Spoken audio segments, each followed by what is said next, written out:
ನಮಸ್ಕಾರ ವೀಕ್ಷಕರೇ, ಬ್ರಹ್ಮಜ್ಞಾನ ವಿಶೇಷ ಕಾರ್ಯಕ್ರಮಕ್ಕೆ ತಮಗೆಲ್ಲ ಸ್ವಾಗತ. ನಾನು ಪವಿತ್ರ. ನಮ್ಮೊಂದಿಗೆ ಶಂಕರ್ ಪ್ರಸಾದ್ ಗುರುಜಿ ಅವರಿದ್ದಾರೆ. ಇಂದಿನ ಕಾರ್ಯಕ್ರಮದ ಮೂಲಕ ನಾವು ಕೂಡ ಒಬ್ಬ ಮನುಷ್ಯನಿಗೆ ಹಲವಾರು ರೀತಿಯಾದಂತಹ ಸಮಸ್ಯೆಗಳು ಅಂತ ನಿಮ್ಮೆಲ್ಲರಿಗೂ ತಿಳಿದೇ ಇದೆ. ಅದರಲ್ಲೂ ಕೂಡ ಮಕ್ಕಳು ಅಂತ ಬಂದಾಗ ಅವರ ಒಂದು ವಿದ್ಯಾಭ್ಯಾಸ ಬಹಳ ಮುಖ್ಯ ಆಗ್ತಾ ಹೋಗುತ್ತೆ ಒಂದು ತಂದೆ ತಾಯಿಗೆ. ಹಾಗಿದ್ದಲ್ಲಿ ಮಕ್ಕಳ ಪಾಲನೆ ಪೋಷಣೆ ಯಾವ ರೀತಿ ಇರಬೇಕು, ಮಕ್ಕಳ ವಿದ್ಯಾಭ್ಯಾಸ ಯಾವ ರೀತಿ ಮುಂದುವರಿಯಬೇಕು, ಹೀಗೆ ಹಲವಾರು ನಿಮ್ಮ ಎಲ್ಲ ಪ್ರಶ್ನೆಗಳಿಗೂ ಕೂಡ ಇವತ್ತು ನಮ್ಮ ಗುರುಜಿ ಉತ್ತರವನ್ನು ನೀಡ್ತಾ ಇದ್ದಾರೆ. ಬನ್ನಿ ಕಾರ್ಯಕ್ರಮ ಶುರು ಮಾಡೋಣ. ನಮಸ್ಕಾರ ಗುರುಜಿ, ಕಾರ್ಯಕ್ರಮಕ್ಕೆ ಸ್ವಾಗತ. ಶ್ರೀ ಗುರುರಾಯ ರಾಘವೇಂದ್ರಾಯ ಪೂಜ್ಯ ಸ್ತರಮನಮಾಯ ಶ್ರೀ ಚಲಕಂದ್ರಿ ಲಂಕರಿ ಗೌರಿ ಓಂ ಶಂಕರಿ.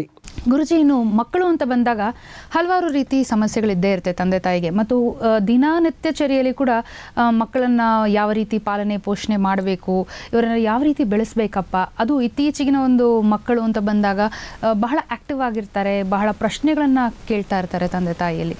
ಇನ್ನು ವಿದ್ಯಾಭ್ಯಾಸ ಕೂಡ ಬಹಳ ಮುಖ್ಯ ಆಗ್ತಾ ಹೋಗುತ್ತೆ ಮಕ್ಕಳ ಒಂದು ಲೈಫ್ ಸ್ಟೈಲ್ನಲ್ಲಿ ಅಂತ ನೋಡಿದಾಗ. ಸೊ ಎಸ್, ಇವಾಗ ನಾವು ಈ ವಿದ್ಯಾಭ್ಯಾಸ ಅಂತ ಬಂದಾಗ ಎಜುಕೇಷನ್ ಅನ್ನೋದು ಬಹಳ ಮುಖ್ಯ ಆಗ್ತಾ ಹೋಗುತ್ತೆ. ಇಂದಿನ ಕಾಲದ ಒಂದು ಎಜುಕೇಷನನ್ನು ನೋಡ್ತಾ ಇದ್ದಾಗ ಸಾಕಷ್ಟು ಒಂದು ಫೆಸಿಲಿಟಿಗಳಿದೆ, ಸೌಲಭ್ಯತೆಗಳಿದೆ, ಎಲ್ಲವೂ ಇದೆ. ಆದರೆ ಮಕ್ಕಳು ಓದೋದು ಸರಿಯಾದ ವಿಧಾನದಲ್ಲಿ ಓದ್ತಾ ಇದ್ದಾರಾ, ಮಕ್ಕಳಿಗೆ ವಿದ್ಯಾಭ್ಯಾಸ ಸರಿಯಾಗಿ ನಾಡ್ತಾ ಇದೆಯಾ, ಇದು ಒಂದು ಪ್ರಶ್ನೆ ಕಾಡ್ತಾ ಇದೆ. ಹಾಗಿದ್ದಲ್ಲಿ ವಿದ್ಯಾಭ್ಯಾಸ ಅಂತ ಬಂದಾಗ ಮಕ್ಕಳಿಗೆ ಯಾವ ರೀತಿ ಇರಬೇಕು, ಅದರಲ್ಲಿ ಬರುವಂತಹ ಒಂದು ಸಮಸ್ಯೆಗಳು ಯಾವ ರೀತಿ ಎದುರಾಗಬಹುದು, ಅದನ್ನು ಯಾವ ರೀತಿ ಸರಿ ಮಾಡ್ಕೊಳ್ಬೋದು ಅಂತ ಹೇಳ್ತೀರಾ? ಖಂಡಿತವಾಗಿ ಈಗ ವಿದ್ಯಾಭ್ಯಾಸದ ಬಗ್ಗೆ ಪ್ರತಿಯೊಬ್ಬರಿಗೆ ಮಕ್ಕಳಿಗೆ ಬೇಕಾಗತಕ್ಕಂಥ ಎಜುಕೇಷನ್ ಮತ್ತು ಬಾಲ್ಯ ವಯಸ್ಸಿನಿಂದ ಪ್ರಾಯಕ್ಕೆ ಬಂದ ನಂತರ ಮಕ್ಕಳು ಚಿಕ್ಕ ವಯಸ್ಸಿಂದ ಓದಬೇಕು, ಚೆನ್ನಾಗಿ ತಾಯಿ ತಂದೆಯಲ್ಲಿ ಒಂದು ಒಳ್ಳೆಯ ಹೆಸರು ತಗೋಬೇಕು. ವಿದ್ಯೆಯಲ್ಲಿ ಓದಂಥ ಜಾಗದಲ್ಲಿ ಅವರು ಗುರುಗಳ ಆಶೀರ್ವಾದದಿಂದ ಅವ್ರ ಕಡೆಯಿಂದನೂ ಯಾವ ತೊಂದರೆಗಳು ಇರಬಾರ್ದಂಥ ಒಂದು ಪ್ರಶ್ನೆಯನ್ನು ತುಂಬ ಕಾಡ್ತಾ ಇರುತ್ತೆ. ಆದರೆ ಮಕ್ಕಳಿಗೆ ವಿದ್ಯಾಭ್ಯಾಸದಲ್ಲಿ ಇನ್ನು ಚಿಕ್ಕ ಪುಟ್ಟ ಮಕ್ಕಳು ಚೆನ್ನಾಗಿ ಓದ್ಕೊತಾರಪ್ಪ, ಜ್ಞಾಪಕ ಶಕ್ತಿ ಯಾವುದು ಮಾಡಿದರೆ ಕೈಗೂಡ್ತಾ ಇಲ್ಲ, ಮನಸ್ಸಿಗೆ ಮನಃಶಾಂತಿ ಇಲ್ಲ ಮಕ್ಕಳಿಗೆ ಅನ್ನೋದು ಒಂದಕ್ಕೊಂದು ಪ್ರಶ್ನೆ ಕಾಡ್ತಾ ಇರುತ್ತೆ. ಆದರೆ ಇವತ್ತು ಮಕ್ಕಳ ಬಗ್ಗೆ ಏನಾಗುತ್ತಂದರೆ ಚೆನ್ನಾಗಿ ಮನೆಯಲ್ಲಿ ಓದ್ತಾರೆ, ಮತ್ತು ಅಲ್ಲಿ ಸ್ಕೂಲ್ ಹೋಗೋದು ಅಂತ ಆಗ್ಬೋದು, ಒಂದು ಚಿಕ್ಕದೊಂದು ಶಾಲೆಯಲ್ಲಿ ಆಗಿರ್ಬೋದು, ಇರತಕ್ಕಂಥ ಜಾಗದಲ್ಲೇ ಹೋದಾಗ ಅವರಿಗೆ ಕೆಲವು ಜ್ಞಾಪಕ ಶಕ್ತಿ ಬರೋದಿಲ್ಲ, ಮತ್ತು ಹೇಳಿದ ಮಾತು ಒಂದೊಂದು ಟೈಮಿಗೆ ಕೇಳೋದಿಲ್ಲ. ಅವರು ಹೇಳೋದೇ ಒಂದು, ಇವರು ಕೇಳೋದೇ ಒಂದು, ಈ ಥರ ಪ್ರಶ್ನೆಯನ್ನು ತುಂಬ ಕಾಡ್ತಾ ಇರುತ್ತೆ. ಆದರೆ ಮಕ್ಕಳಿಗೆ ವಿದ್ಯಾಭ್ಯಾಸದಲ್ಲಿ ಅದಕ್ಕೆ ಏನು ಕಾರಣತವಾಗಿದೆ, ಅವರಿಗೆ ವಿದ್ಯಾಭ್ಯಾಸದಲ್ಲಿ ಎದಕ್ಕೆ ಅವರಿಗೆ ಜ್ಞಾಪಕ ಶಕ್ತಿ ಆಗ್ತಾ ಇಲ್ಲ, ಅದಕ್ಕೆ ಜಾತಕದಲ್ಲಿ ಸಂಬಂಧಪಟ್ಟಿದ್ದ ತೊಂದರೆನ. ಇವತ್ತು ಜಾತಕದಲ್ಲಿ 12 ರಾಶಿ 27 ನಕ್ಷತ್ರ 9 ಗ್ರಹಗಳು, ಮಕ್ಕಳಿಗೆ ಒಂದೊಂದು ಗ್ರಹಗತಿಗಳು ಒಂದೊಂದು ಟೈಪ್ ಇರುತ್ತೆ. ಆದರೆ ಆ ಟೈಪ್ ಪ್ರಕಾರದಲ್ಲಿ ಕೇಳಬೇಕಾದ್ರೆ ಅದಕ್ಕೆ ಏನು ಕಾರಣದಿಂದ ಜಾತಕದಲ್ಲಿ ಯಾವ ದೋಷ ಇದೆ, ಅವರಿಗೆ ಯಾವ ಗ್ರಹಗತಿಗಳಿದೆ, ಅದಕ್ಕೆ ತಕ್ಕಂಥ ಏನು ಪರಿಹಾರ ಇದೆ. ಯಾಕಂದರೆ ಆ ಪರಿಹಾರವನ್ನು ನೀವು ಮನೆಯಲ್ಲಿ ನೀವೇ ಮಾಡ್ಕೋಬೋದು. ಇವತ್ತು ಮಕ್ಕಳನ್ನೋದು ಪ್ರತಿಯೊಬ್ಬರು 50,000ರಿಂದ ಲಕ್ಷಾಂತರ ರೂಪಾಯಿ ದುಡ್ಡು ಕೊಟ್ಟು ಓದಿಸೋಂಥ ಮಕ್ಕಳು ತಾಯಿಂದರು ಎಷ್ಟೋ ಜನ ಇದ್ದಾರೆ, ತಂದೆಯೊಂದರು ಇದ್ದಾರೆ. ಆದ್ರೂ ಮಕ್ಕಳಿಗೆ ಜ್ಞಾಪಕ ಶಕ್ತಿ ಕಳಿಲಾರ್ದಂಗೆ ವರ್ಷಕ್ಕೊರ್ಷ ಅದೇ ಜಾಗದಲ್ಲಿ ಕುಂಠಿತವಾಗಿ ಮತ್ತು ಅಲ್ಲೇ ಓದೋ ಜಾಗದಲ್ಲಿದ್ದಾಗ ಮಕ್ಕಳು ಒಂದು ಡಿಪ್ರೆಷನ್ ಹೋಗ್ತಾರೆ, ಮತ್ತು ಹೇಳಿದ ಮಾತು ಕೇಳಲಾರ್ದಂಗೆ ಆಗ್ತಾರೆ. ಅದಕ್ಕೆ ಕಾರಣಗಳು ಏನು, ಆ ಕಾರಣವನ್ನು ಕರೆಕ್ಟಾಗಿ ನಾವು ತಿಳ್ಕೊಂಡ್ರೆ ಖಂಡಿತ ಪ್ರತಿಫಲ ಸಿಗುತ್ತಂತ ಹೇಳ್ಬೋದು ವಿದ್ಯಾಭ್ಯಾಸದ ಬಗ್ಗೆ. ಇನ್ನು ವೀಕ್ಷಕರೇ, ನಿಮ್ಮ ಮಕ್ಕಳ ವಿದ್ಯಾಭ್ಯಾಸಕ್ಕಾಗಿ ವಿದ್ಯಾ ಪೆಂಡೆಂಟ್ ಕೂಡ ದೊರೆಯುತ್ತೆ ಅಂತ ಇಲ್ಲಿ ಗುರುಜಿ ನಿಮಗೆ ತಿಳಿಸ್ಕೊಟ್ಟಿದ್ದಾರೆ. ಈ ವಿದ್ಯಾ ಪೆಂಡೆಂಟನ್ನು ತಗೊಳ್ಳೋದು ಕೂಡ ಬಹಳ ಮುಖ್ಯ ಆಗ್ತಾ ಹೋಗುತ್ತೆ. ಅದರ ಒಂದು ಉಪಯೋಗಕರ ಏನೇನೋದು ಕಾರ್ಯಕ್ರಮದ ಮೂಲಕ ನೀವು ಕೂಡ ತಿಳ್ಕೊಂಡಿದ್ದೀರಾ. ಸೊ ಈ ವಿದ್ಯಾ ಪೆಂಡೆಂಟನ್ನು ನೀವು ಕೂಡ ಆಫೀಸ್ಗೆ ಬಂದು ಮೂಲಕ ತಗೊಳ್ಬಹುದು, ಅಥವಾ ನಿಮ್ಮ ಮನೆಗೆ ಕೂಡ ಇದನ್ನು ತಲುಪಿಸಲಾಗುತ್ತೆ ಅಂತ ತಿಳಿಸ್ತಾ ಇದ್ದೀವಿ. ಈ ವಿದ್ಯಾ ಪೆಂಡೆಂಟಿಂದ ಆಗುವಂತಹ ಒಂದು ಉಪಯೋಗ ಏನೇನೋದಾದರೆ ನಿಮ್ಮ ಮಕ್ಕಳ ಆರೋಗ್ಯ ಭಾಗ್ಯ ಆಗಿರಬಹುದು, ವಿದ್ಯಾಭ್ಯಾಸ ಆಗಿರಬಹುದು, ಅಥವಾ ಯಾವುದೇ ರೀತಿಯಾದಂತಹ ಕನಸುಗಳು ಅಥವಾ ಆರೋಗ್ಯದಲ್ಲಿ ಏರ್ಪೇರಾಗಿರಬಹುದು, ಎಲ್ಲವೂ ಕೂಡ ಸರಿ ಹೋಗೋದಕ್ಕೆ ಬಹಳ ಉತ್ತಮ ಅಂತ ಕೂಡ ತಿಳಿಸ್ತಾ ಇದ್ದೀವಿ. ಸೊ ಹಾಗಿದ್ದಲ್ಲಿ ಈ ವಿದ್ಯಾ ಪೆಂಡೆಂಟನ್ನು ತಗೊಳ್ಳೋದಕ್ಕೆ ನೇರವಾಗಿ ಗುರುಜಿಯವರನ್ನ ಭೇಟಿ ಮಾಡಿ, ಅಥವಾ ದೂರವಾಣಿ ಮೂಲಕ ನೀವು ಕೂಡ ಮಾತನಾಡಿ ತದನಂತರ ಮನೆಗೆ ಕೂಡ ಅದನ್ನು ತಗೊಳ್ಬಹುದು. ವೀಕ್ಷಕರೇ, ಒಂದು ಕರೆ ಇದೆ, ನೋಡೋಣ. ಹಲೋ. ಹಲೋ, ನಮಸ್ತೆ ಮೇಡಮ್. ಎಲ್ಲಿಂದ ಕರೆ ಮಾಡ್ತಾ ಇದ್ದೀರಾ? ನಂದಿನಿ ಲೇಔಟಿಂದ. ಗುರುಜಿ ಇದ್ದಾರೆ, ಮಾತನಾಡಿ. ನಮಸ್ತೆ ಗುರುಜಿ. ನಮಸ್ಕಾರ, ಚೆನ್ನಾಗಿದ್ದೀರಮ್ಮ? ಹಾ ಗುರುಜಿ, ನೀವು ಚೆನ್ನಾಗಿದ್ದೀರಾ? ಚೆನ್ನಾಗಿದ್ದೀವಮ್ಮ. ಎಲ್ಲೇ ಮನೆ ಕಡೆ ಇದ್ದೀರಾ ಮತ್ತು ಹೊರಗಡೆ ಏನೋ ಕೆಲಸ ಮೇಲೆ ಇದ್ದೀರಾ? ಗುರುಜಿ, ಮನೇಲೇ ಇದ್ದೀವಿ. ಹೌದಾ, ಏನ್ ಪ್ರಶ್ನೆ ಇತ್ತಮ್ಮ? ಗುರುಜಿ, ನನ್ಗೆ ನಂದು SSLC ವರ್ಗು ಮುಗ್ದಿದ್ದೆ, ನನ್ಗೂ ಜ್ಞಾಪಕ ಶಕ್ತಿ ಅಷ್ಟೊಂದಿಲ್ಲ. ತಿರ್ಗಾ ಮಕ್ಳೆಲ್ಲ ಮನೇಲಿ ಚೆನ್ನಾಗ್ ಓದ್ತಿಲ್ಲ, ಅವ್ರಿಗೂ ಅಷ್ಟು ಇಂಟ್ರೆಸ್ಟೇ ತೋರಿಸ್ತಾ ಇಲ್ಲ ಎಜುಕೇಶನ್ ಮೇಲೆ. ಗುರುಜಿ, ಅದಕ್ಕೆ ಏನಾದ್ರು ಪರಿಹಾರ ಕೊಡಿಸಿ ಗುರುಜಿ. ಓಕೆಮ್ಮ. ಮತ್ತು ನೀವು ಚೆನ್ನಾಗಿ ಓದ್ಕೊಂಡಿದ್ರೆ, ಇಲ್ಲಿವರೆಗೆ ವಿದ್ಯಾಭ್ಯಾಸ ಎಲ್ಲ ಚೆನ್ನಾಗಿ ನಡೆದಿದೆ ನಿಮ್ದು? ಇಲ್ಲ ಗುರುಜಿ, ಅಂದ್ರೆ ನಾನು 10th ವರ್ಗು ಅಷ್ಟೇ ಓದಿದ್ದು. ಮುಂದೆ ಓದ್ಬೇಕಂದ್ರೆ ನನ್ಗೆ ಅಷ್ಟೊಂದು ಇಂಟ್ರೆಸ್ಟ್ ಬರ್ಲಿಲ್ಲ ನಮ್ಗೆ ಓದಕ್ಕೆ. Okay okay. ಇವಾಗ ವಿದ್ಯಾಭ್ಯಾಸದಲ್ಲಿ ಚೆನ್ನಾಗಿರಬೇಕು, ಮಕ್ಕಳು ಚೆನ್ನಾಗಿ ಓದಬೇಕು, ನಮ್ಮ ಜೀವನದಲ್ಲಿ ಯಾವುದೋ ಅಡೆತಡೆಗಳು ಬರಬಾರ್ದು ಅನ್ನೋದೊಂದು ಪ್ರಶ್ನೆ. ಹಾ ಹೌದು ಗುರುಜಿ. ನೀವು ಇಲ್ಲಿವರೆಗೆ ಚೆನ್ನಾಗಿ ಓದ್ಕೊಂಬಂದಿರಮ್ಮ, ಮುಂದೆ ಒಳ್ಳೆ ಧೈರ್ಯವಾಗಿರಬೇಕು, ಮುಂದೆ ಲೈಫಲ್ಲಿ ಒಂದು ಒಳ್ಳೆಯ ಹೆಸರು ತಗೋಬೇಕು, ಕೀರ್ತಿ ತಗೋಬೇಕು ಅನ್ನೋದು ಮನಸ್ಸಲ್ಲಿ ಐತೆ. ಹಾ ಗುರುಜಿ. ಖಂಡಿತವಾಗಿ ಪ್ರತಿಫಲ ಸಿಗುತ್ತೆ. ಮತ್ತು ಏನು ಮಾಡ್ಬೇಕನ್ನೋದು ಇವತ್ತು ನಾಳೆ ಇವೆಲ್ಲ ಟೈಮ್ ಪಾಸ್ ಆಗ್ತದೆ. ಏನು ಅನ್ಕೊಂಡಿದ್ದು ಒಂದು ಆಗ್ತಾ ಇಲ್ಲ ನಿಮ್ಗೆ. ಹಾ ಗುರುಜಿ, ಹೌದು ನಿಜ. ಮತ್ತು ಸ್ವಲ್ಪ ಕೋಪ ಹಠ ಜಾಸ್ತಿ ಆಗ್ತಾ ಇದೆ. ಏನು ಮಾಡ್ಬೇಕನ್ನೋದು ಒಂದು ಭಾಗ ಓದಿದ ಮೇಲೆ ಇಷ್ಟಿದ್ರೆ ಇನ್ನೊಂದು ಒಂದು ಕಡೆ ಭಾಗ ಇಷ್ಟ ಇಲ್ಲ. ಹಾ ಗುರುಜಿ, ನಿಜ ನಿಜ, ನೀವು ಹೇಳಿದ್ ನಿಜ ಗುರುಜಿ. ಒಂಥರ ಚಂಚಲವಾಗಿ ಆಗ್ತದೆ. ಎಲ್ಲಿ ಏನು ಮಾಡ್ಬೇಕಂತ ಒಂದು ಕಾನ್ಸೆಷನ್ ಇಲ್ಲ ಮೈಂಡಲ್ಲಿ. ಹೌದು ಗುರುಜಿ. ಖಂಡಿತಮ್ಮ ವಿದ್ಯಾಭ್ಯಾಸದಲ್ಲಿ ಒಳ್ಳೇದಾಗಬೇಕು, ವಿದ್ಯಾದಲ್ಲಿ ಅನುಕೂಲ ಆಗಬೇಕು ಅನ್ನೋದು ಪ್ರಶ್ನೆ ಇದೆಮ್ಮ. ನೀವು ಪೂರ್ವ ದಿಕ್ಕಿನಲ್ಲಿ ಕೂತ್ಕೊಂಡು ಓದಬೇಕಂತ ಹೇಳಮ್ಮ ಮಕ್ಕಳಿಗೆ. ಪೂರ್ವ ದಿಕ್ಕಂದ್ರೆ ಗೊತ್ತಲ್ಲ, ಹಾ ಗುರುಜಿ. ಈಸ್ಟ್, ಹಾ ಪೂರ್ವ ದಿಕ್ಕಲ್ಲಿ ಕೂತ್ಕೊಂಡು ಓದಬೇಕಮ್ಮ. ಮತ್ತು ಅದಕ್ಕೆ ಒಂದು ಪೆಂಡೆಂಟ್ ಅಂತ ಇರುತ್ತೆ, ವಿದ್ಯಾ ಪೆಂಡೆಂಟ್. ಹಾ ಗುರುಜಿ. ವಿದ್ಯಾ ಡಾಲರ್, ವಿದ್ಯಾ ಪೆಂಡೆಂಟ್ ಅನ್ನು ಧರಿಸ್ಕೋಬೇಕಾಗುತ್ತಾ. ಧರಿಸ್ಕೊಂಡು ಪೂರ್ವಕ ಮುಖ ಮಾಡಿ ಓದ್ಬಿಟ್ಟು ನಂತರ ಚಿಕ್ಕ ಮಕ್ಕಳಿಂದ ದೊಡ್ಡವರವರೆಗೆ ಜ್ಞಾಪಕ ಶಕ್ತಿ ಮತ್ತು ಓದು ವಿಚಾರ, ಆರೋಗ್ಯ ವಿಚಾರದ ಬಗ್ಗೆ ಖಂಡಿತವಾಗಿ ನಿಮಗೆ ಅನುಕೂಲ ಆಗುತ್ತಾ. ನೀವು ಭಯ ಬೀಳಂತವೇನು ವಿಚಾರಗಳು ಏನಿಲ್ಲ. ಖಂಡಿತವಾಗಿ ನಿಮ್ಗೆ ಸಾಧ್ಯವಾದಷ್ಟು ಒಂದು ಟೈಮ್ ನೇರವಾಗಿ ನಿಮ್ಗೆ ನಂದಿ ಲೇಔಟ್ ಬೆಂಗಳೂರು ಅಂತ ಹೇಳ್ತಾರೆ, ಒಂದು ಟೈಮ್ ನೇರವಾಗಿ ಬಂದು ಮೀಟ್ ಆಗಿ ಹೆಚ್ಚಿನ ಸಮಸ್ಯೆಗೆ ಮತ್ತು ಹೆಚ್ಚಿನ ಜಾತಕವನ್ನು ತಿಳ್ಕೊಂಡಾಗ, ಜಾತಕವನ್ನು ನೋಡಿದಾಗ ಅದಕ್ಕೆ ಯಾವ ಥರ ಪರಿಹಾರ ತಗೋಬೇಕಂತ ಅದು ಎಲ್ಲದಕ್ಕೂ ನಮ್ಮ ಕಡೆ ಪರಿಹಾರ ಇದೆ. ಪರಿಹಾರ ತಗೊಳ್ಳೋಕೊಂದು ಅವಕಾಶ ಮಾಡ್ಕೊಳ್ಳಿಮು, ಒಳ್ಳೇದಾಗುತ್ತೆ. ಎಸ್ ವೀಕ್ಷಕರೇ, ನೀವು ನೋಡ್ತಾ ಇದ್ದೀರಾ ಮಕ್ಕಳ ಒಂದು ವಿದ್ಯಾಭ್ಯಾಸ, ಎಜುಕೇಷನ್ ಎಷ್ಟು ಬಹಳ ಮುಖ್ಯ ಅನ್ನೋದು ನಿಮಗೂ ಕೂಡ ತಿಳಿದಿದೆ. ಇನ್ನು ತಂದೆ ತಾಯಂದರಾಗಿ ಪಾಲನೆ ಪೋಷಣೆ ಯಾವ ರೀತಿ ಮಾಡಬೇಕು, ಇನ್ನು ಮಕ್ಕಳ ವಿದ್ಯಾಭ್ಯಾಸದ ಕಡೆಗೆ ಯಾವ ರೀತಿ ಗಮನವನ್ನು ಹರಿಸಬೇಕು ಅನ್ನೋದು ಕೂಡ ಬಹಳ ಮುಖ್ಯ ಆಗ್ತಾ ಹೋಗುತ್ತೆ. ಎಲ್ಲರ ಒಂದು ಪಾಲು ಇದರಲ್ಲಿ ಕೂಡ ಬಹಳ ಮುಖ್ಯ ಆಗ್ತಾ ಹೋಗುತ್ತೆ. ಹಾಗಿದ್ದಲ್ಲಿ ಇನ್ನು ಮಕ್ಕಳ ಜ್ಞಾಪಕ ಶಕ್ತಿ ಅನ್ನೋದ್ರ ಬಗ್ಗೆ ನೀವು ಒಂದು ಸಣ್ಣ ಪಾಯಿಂಟನ್ನು ಹೇಳಿದ್ರಿ, ಒಂದು ವಿಚಾರವನ್ನು ಹೇಳಿದ್ರಿ. ಇದು ಬಹಳ ಮುಖ್ಯ ಆಗ್ತಾ ಹೋಗುತ್ತೆ. ವಿದ್ಯಾಭ್ಯಾಸದಲ್ಲಿ ಜ್ಞಾಪಕ ಶಕ್ತಿ ಅನ್ನೋದು ಬಹಳ ಮುಖ್ಯ. ಈ ಜ್ಞಾಪಕ ಶಕ್ತಿಯನ್ನು ಯಾವ ರೀತಿ ನಾವು ಹೆಚ್ಚುಗೊಳಿಸಬಹುದು, ಅಂದರೆ ಮಕ್ಕಳಲ್ಲಿ ಯಾವ ರೀತಿ ಒಂದು ನಾವು ಇದಕ್ಕೆ ಆಸ್ಪದ ಕೊಡಬಹುದು ಅಂತ ಹೇಳ್ತೀರಾ? ಖಂಡಿತವಾಗಿ ಮಕ್ಕಳಿಗೆ ವಿದ್ಯಾಭ್ಯಾಸದಲ್ಲಿ ಅವರಿಗೆ ಆಸ್ಪಾಸ್ ಕೊಡಬೇಕು, ಅವರಿಗೆ ಜ್ಞಾಪಕ ಶಕ್ತಿ ಬರೋ ಥರ ಪ್ಲಾನ್ ಮಾಡಬೇಕಂದ್ರೆ ಹಿಂದಿನ ಕಾಲದಲ್ಲಿ ಪ್ರತಿಯೊಂದು ಮಕ್ಕಳು ಇದು ಟೈಮಿಂಗ್ ಅಂತ ಇರುತ್ತೆ. ಅದಕ್ಕೆ 4:15 ತೊಗೊಂಡು 5 ಗಂಟೆ ತೊಗೊಂಡು 6 ಗಂಟೆ 7 ಗಂಟೆ ಒಳಗೆ ಓದಬೇಕಂತ ಜ್ಞಾಪಕ ಶಕ್ತಿ ತುಂಬ ಬರ್ತಾಯಿತ್ತು. ಯಾಕಂದರೆ ಉದಯ ಟೈಮಲ್ಲಿ ಓದಿದರೆ ಮಕ್ಕಳಿಗೆ ಒಂದು ವಿದ್ಯಾಭ್ಯಾಸದ ಬಗ್ಗೆ ಬಹಳ ಅನುಕೂಲ ಅಂತ ಹೇಳ್ಬೋದು. ಈಗ ಟೈಮ್ ಇಲ್ಲ ಮಕ್ಕಳಿಗೆ, ಯಾವ ಸಮಯದಲ್ಲಿ ಓದ್ತಾರೋ, ಯಾವ ಸಮಯದಲ್ಲಿ ಬುಕ್ ಹಿಡಿತಾರೋ, ಮತ್ತು ತಾಯಿ ತಂದೆಗೆ ತುಂಬ ಕನ್ಫ್ಯೂಸ್ ಆಗ್ತಾ ಇದೆ. ಹೇಳಿದ ಮಾತು ಕೇಳಲಾರ್ದಂಗೆ ಆಗಿಬಿಟ್ಟಿದೆ. ಅದರಿಂದ ಮತ್ತು ಈಶಾನ್ಯ ಭಾಗಯಾಗಿದೆ, ಅಗ್ನಿ ಭಾಗಯಾಗಿದೆ, ನೈಋತ್ಯಯಾಗಿದೆ, ವಾಯುವ್ಯಾಗಿದೆ, ಬ್ರಹ್ಮಸ್ಥಾನಯಾಗಿದೆ. ಆ ಭಾಗದಲ್ಲಿ ಮಕ್ಕಳು ಯಾವ ಸಂದರ್ಭದಲ್ಲಿ ಅವರು ಓದಬೇಕಂದ್ರೆ ಈಶಾನ್ಯ ಭಾಗದಲ್ಲಿ ಕೂತ್ಕೊಂಡು ಹೋಗಬೇಕು, ಈಶಾನ್ಯ ಮುಖ ಮಾಡಿ ಅವರು ಕೂತ್ಕೋಬೇಕು. ಈಶಾನ್ಯ ಅಂದರೆ ಪೂರ್ವ ಈಶಾನ್ಯ ಅಂತ ಹೇಳ್ತೀವಿ ನಾವು. ಆ ಭಾಗದಲ್ಲಿ ಕರೆಕ್ಟವಾಗಿ ಅವರು ಓದೋ ವಿಚಾರದಲ್ಲಿ ಮಾಡ್ಕೊಂಬಂದ್ರೆ ಮಕ್ಕಳಿಗೆ ಅವರಿಗೆ ಜ್ಞಾಪಕ ಶಕ್ತಿ ಬರುತ್ತೆ ಇರುತ್ತೆ, ಮನಸ್ಸಿಗೆ ಸಮಾಧಾನ ಇರುತ್ತೆ, ಹೇಳಿದ ಮಾತು ಮಕ್ಕಳು ಕೇಳ್ತಾ ಇರ್ತಾರೆ. ಮತ್ತು ವಿಘ್ನಗಳು ಪರಿಹಾರ ಆಗಬೇಕಂದ್ರೆ ವಿನಾಯಕನ ಫೋಟೋ ಅಂತ ಹೇಳ್ತೀವಿ ನಾವು. ಪ್ರತಿಯೊಬ್ಬರು ತಾಯಂದ್ರು ಆಗ್ಬೋದು, ಅವರು ಓದೋಂಥ ಬುಕ್ಕಲ್ಲಿ ಇಲ್ಲ ರಾತ್ರಿ ಮಲ್ಕೊಂಥ ದಿಂಬು ಅಂತ ಹೇಳ್ತೀವಿ ನಾವು. ಮಕ್ಕಳಿಗೆ ಓದೋ ರಾತ್ರಿ ಮಲ್ಕೋ ದಿಂಬು. ಆ ಜ್ಞಾಪಕ ಶಕ್ತಿ ಬರಬೇಕಂದ್ರೆ, ವಿಘ್ನಗಳು ಪರಿಹಾರ ಆಗಬೇಕಂದ್ರೆ ವಿನಾಯಕನ ಫೋಟೋ ಮತ್ತು ಈಶಾನ್ಯ ಇರ್ತಕ್ಕಂಥ ಜಾಗದಲ್ಲಿ ಪೂರ್ವ ದಿಕ್ಕಿನಲ್ಲಿ ಓದಿದ್ರೆ ಮನುಷ್ಯನಿಗೆ, ಮಕ್ಕಳಿಗೆ ಒಂದು ಚೈತನ್ಯ, ಒಂದು ಉಲ್ಲಾಸ, ಒಂದು ಒಳ್ಳೆಯ ಭಾವನೆಯಾಗಿ ಬರತಕ್ಕಂಥ ಒಂದು ಮಾರ್ಗದರ್ಶನ ಅಂತ ಹೇಳ್ಬೋದು. ಇನ್ನು ಪೂರ್ವ ದಿಕ್ಕಿನಲ್ಲಿ ಕೂತ್ಕೊಂಡು ಓದೋದು ಬಹಳ ಮುಖ್ಯ ಅಂತ ಹೇಳ್ತಾ ಇದ್ರು. ಇನ್ನು ಬೆಳಗಿನ ಜಾವದ ಹೊತ್ತು ಓದೋದು ಕೂಡ ಬಹಳ ಮುಖ್ಯ ಅಂತ ನಾವು ತಿಳ್ಕೊಳ್ತಾ ಇದ್ವಿ. ಸೊ ಹಾಗಿದ್ದಲ್ಲಿ ಇವೆಲ್ಲವನ್ನು ಅಳವಡಿಸ್ಕೊಳ್ತಾ ಬರ್ತಾ ಹೋದ್ವಿ, ಖಂಡಿತ ಮಕ್ಕಳ ವಿದ್ಯಾಭ್ಯಾಸಕ್ಕೆ ಕೂಡ ಒಂದು ಪ್ಲಸ್ ಪಾಯಿಂಟ್ ಅಂತ ತಿಳ್ಕೊಳ್ತಿದ್ದೀವಿ. ಸೊ ಹಾಗಿದ್ದಲ್ಲಿ ಮಕ್ಕಳ ವಿದ್ಯಾಭ್ಯಾಸ ಮಾತ್ರ ಮುಖ್ಯ ಆಗುತ್ತಾ? ಮಕ್ಕಳಿಗೆ ಆರೋಗ್ಯ ಕೂಡ ಬಹಳ ಮುಖ್ಯ ಆಗುತ್ತೆ.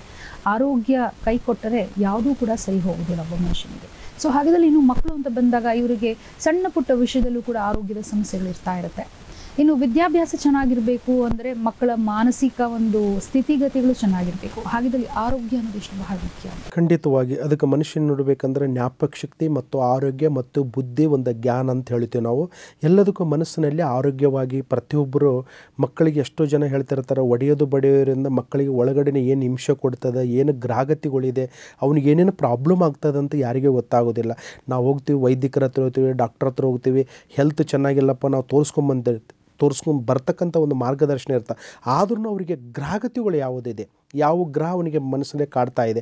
ಯಾಕಂದರೆ ಅವರಿಗೆ ನರ ವೀಕ್ನೆಸ್ ಪ್ರಾಬ್ಲಮ್ ಆಗುತ್ತೆ. ಈಗಿನ ಮಕ್ಕಳಲ್ಲಿ ತುಂಬ ಜ್ಞಾಪಕ ಶಕ್ತಿ ಕಳೆದಬೇಕಂದ್ರೆ ಕಣ್ಣಿನ ದೃಷ್ಟಿ ಅಂತ ಹೇಳ್ತೀವಿ ನಾವು, ಕಣ್ಣಿನ ನರದೋಷ ಅಂತ ಹೇಳ್ತೀವಿ ನಾವು. ಆ ನರದೋಷ ಪ್ರತಿಯೊಂದು 75% ಭಾಗ ಇವಾಗ ನರದೋಷ ಬಂದಿದೆ.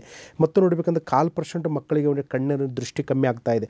ಅದರಿಂದ ಅದು ಏನಾಗಿದೆ ಅಂದರೆ ಮಕ್ಕಳಿಗೆ ವಿದ್ಯಾಭ್ಯಾಸದಲ್ಲಿ ಪೂರ್ತಿ ಕಳ್ಕೊಂಡು, ಎರಡನೇದಲ್ಲಿ ಆರೋಗ್ಯದಲ್ಲಿ ಏರುಪೇರಾಗಿ ಅವ್ರಿಗೆ ಒಂದೊಂದು ಟೈಮ್ ತಲೆನೋವಾಗೋದು, ಕೈಕಾಲಲ್ಲಿ ಸುಸ್ತಾಗೋದು, ಮತ್ತು ಊಟ ಸೇರೋದಿಲ್ಲ, ವಾಮಿಟ್ ಬರೋದು, ನಾನಾ ತೀರಿ ಒಂದೊಂದು ಟೈಪ್ ಅವರಿಗೆ ತೊಂದರೆಗಳು ಕೊಡುತ್ತೆ.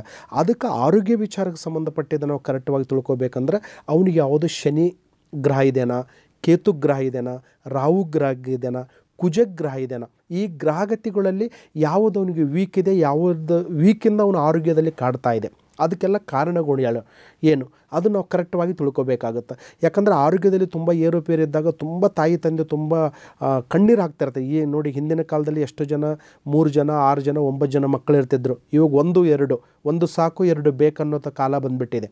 ಅದರಿಂದ ಇರೋ ಒಂದು ಹೆಣ್ಣು ಮಗು ಆಗಿರ್ಬೋದು, ಗಂಡು ಮಗು ಆಗಿರ್ಬೋದು, ಅದಕ್ಕೆ ಚೆನ್ನಾಗಿ ಓದಿಸ್ಬೇಕು, ಆರೋಗ್ಯವಂತವಾಗಿರಬೇಕು, ಅದು ತುಂಬ ಆ್ಯಕ್ಟಿವ್ ಆಗಿರಬೇಕು. ಇವತ್ತು ಒಂದು ಕಡೆ ಇಲ್ಲ, ಪ್ರತಿಯೊಂದು ಕಡೆ ಮಕ್ಕಳು ಒಂದು ಉಲ್ಲಾಸದಿಂದ ಒಂದು ಸಂಗೀತ ಆಗಿರ್ಬೋದು, ಒಂದು ಓದೋದರಲ್ಲಿ ಆಗಿರ್ಬೋದು, ಒಂದು ಸಿನಿಮಾ ನಟನೆಯಲ್ಲಿ ಆಗಿರ್ಬೋದು, ಈ ಕಲೆ ಅಂತ ಹೇಳ್ತೀವಿ ನಾವು, ಪ್ರತಿಯೊಂದಲ್ಲಿ ಬರಬೇಕಾದ್ರೆ ಈ ಆರೋಗ್ಯ ಫಸ್ಟು ಸುಧಾರಣೆ ಇರಬೇಕು. ಆರೋಗ್ಯ ಸುಧಾರಣೆಯನ್ನು ಪರಿಹಾರ ನೋಡ್ಕೊಂಡ್ರೆ ಖಂಡಿತ ಪ್ರತಿಫಲ ಸಿಗುತ್ತಂತ ಹೇಳ್ಬೋದು. ವೀಕ್ಷಕರೇ, ಒಂದು ಕರೆ ಇದೆ, ನೋಡೋಣ. ಹಲೋ, ನನ್ನ ಹೆಸರು ಚತುರ್ಥಿ ಅಂತ. ಎಲ್ಲಿಂದ ಕರೆ ಮಾಡ್ತಾ ಇದ್ದೀರಾ? ನಾನು ಬಿಜಾಪುರಿಂದ ಮಾಡ್ತಾ ಇದ್ದೀನಿ. ಗುರುಜಿ ಇದ್ದಾರೆ, ಮಾತನಾಡಿ. ಹಲೋ ನಮಸ್ತೆ ಗುರುಜಿ. ಏನು ಪ್ರಶ್ನೆ ಇತ್ತಮ್ಮ? ಪ್ರಶ್ನೆ ಮಗಂದು ಗುರುಜಿ, ಮಗ ವಿದ್ಯಾಭ್ಯಾಸದಲ್ಲಿ ಚೆನ್ನಾಗಿ ಇದು ಮಾಡ್ತಾ ಇಲ್ಲ, ಓದ್ತಾ ಇಲ್ಲ. ಆಮೇಲೆ ಆರೋಗ್ಯದಲ್ಲಿ ಒಂದ್ ಸ್ವಲ್ಪ ಏರುಪೇರು ಇದೆ. ಅದಕ್ಕೆ ಅದು ಏನೋ ವರ್ಕ್ ಮಾಡ್ಬೇಕಂತ ಹೇಳಿ ಗುರುಜಿ, ಮುಂದೆ ನೀವು ಅವನಿಗೆ. ಏನು ಓದ್ತಾ ಇದ್ದಾನೆ ನಮ್ಮ ಮಗು? ಅವನು ಸೆಕೆಂಡ್ ಇಯರ್ ಓದ್ತಾ ಇದ್ದಾನೆ. ಸೆಕೆಂಡ್ ಇಯರ್ ಓದ್ತಾ ಇದ್ದಾನೆ. ಚಿಕ್ಕ ವಯಸ್ಸಿಂದ ಚೆನ್ನಾಗಿ ಓದ್ಕೊಂಡು ಬಂದಿದ್ದಾನೆ? ಹಾ, ಚಿಕ್ಕ ವಯಸ್ಸಿಂದ ಚೆನ್ನಾಗಿ ಓದ್ಕೊಂಡ್ ಬಂದಿದ್ದಾನೆ. ಈ ನಡುವೆನೆ ಒಂದ್ ಸ್ವಲ್ಪ ವಿದ್ಯಾಭ್ಯಾಸದಲ್ಲಿ ಚೆನ್ನಾಗಿ ಇದು ಮಾಡ್ತಾ ಇಲ್ಲ, ತಗೊಂತಾ ಇಲ್ಲ, 1% ಎಲ್ಲ. ಸ್ವಲ್ಪ ಆರೋಗ್ಯದಲ್ಲಿ ಏರುಪೇರು. ಅದಕ್ಕೇನು ಹೇಳಿ ನೋಡಿ. ಎಷ್ಟನೇ ಮಗ ಮನೆಗೆ? ಗುರುಜಿ, ಎಷ್ಟನೇ ಮಗ ನಿಮ್ಗೆ? ಅವನು ಒಬ್ನೇ ಮಗ. ಅವನು ಒಬ್ಬರೇ ಮಗನಾ? ಹಾ, ಒಬ್ರೇ ಮಗ. ಓಕೆ, ನಿಮ್ಮ ಜೊತೆಲಿ ಇದ್ದಾನೆ, ಬೇರೆ ಕಡೆ ಓದ್ತಾ ಇದ್ದಾನ? ಇಲ್ಲ, ನಮ್ ಜೊತೆಗೆ ಇರ್ತಾನೆ. ನಿಮ್ಮ ಜೊತೆಲಿ ಇದ್ದಾನಾ? ಹಾ. ಹೆಂಗೆ ಕೆಲವು ಫ್ರೆಂಡ್ಶಿಪ್ ಸಾಹಸ ಏನೋ ಇದೆಯಮ್ಮ?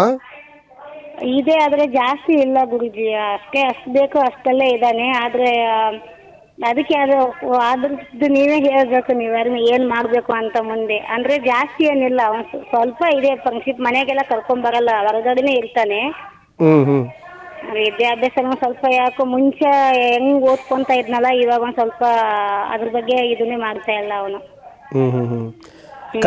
ಕರೆಕ್ಟ್ ಹೋಗಿ ಓದ್ತಾ ಇಲ್ಲ, ಹೇಳಿದ ಮಾತು ಸ್ವಲ್ಪ ಕೇಳಲ್ಲ, ಕೋಪ ಜಾಸ್ತಿ, ಸ್ವಲ್ಪ ಆರೋಗ್ಯದಲ್ಲಿ ಏರುಪೇರು ಇದೆ. ಮತ್ತು ಅವನು ಯಾವ ತರ ಓದ್ತಾ ಇದ್ದಾನೆ ಅನ್ನೋದು ಒಂದು ಪ್ರಶ್ನೆ.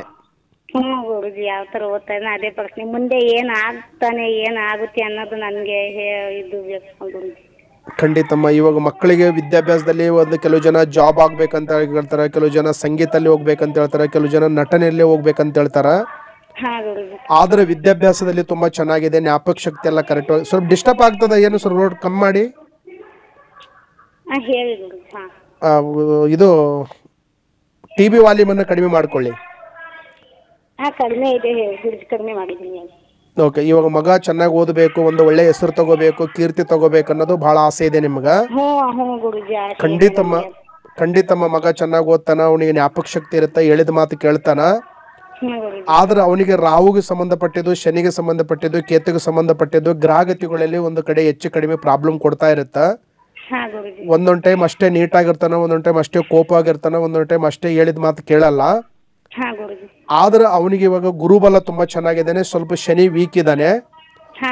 ಆ ಶನಿ ಗ್ರಹಗತಿಗಳಿಗೆ ಅವನ ಆರೋಗ್ಯದಲ್ಲಿ ಏರ್ಪೇರು ಆಗ್ಬೇಕಂದ್ರೆ ಕೆಲವೊಂದು ವಿದ್ಯಾಪೆಂಡೆಂಟ್ ಅಂತ ಬರುತ್ತಾ, ಆ ವಿದ್ಯಾಪೆಂಡೆಂಟ್ ಅನ್ನು ತಗೊಂಡು ಕೇಸಿ ಮಕ್ಕಳಿಗೆ ಕತ್ತು ಒಳಗಡೆ ಆಯ್ತು, ಮನೇಲಿ ಆಯ್ತು ಇಟ್ಟು ಧರಿಸಿ ಪೂಜೆ ಮಾಡಿದ್ರ ಮಗ ಹೇಳಿದ ಮಾತು ಹೇಳ್ತಾನ, ಹೇಳಿದ ಮಾತು ಕೇಳ್ತಾನ, ಮತ್ತು ಮನಸ್ಸು ಕರೆಕ್ಟ್ ಇರ್ತದ, ಮತ್ತು ಜ್ಞಾಪಕ ಶಕ್ತಿ ಬರುತ್ತಾ.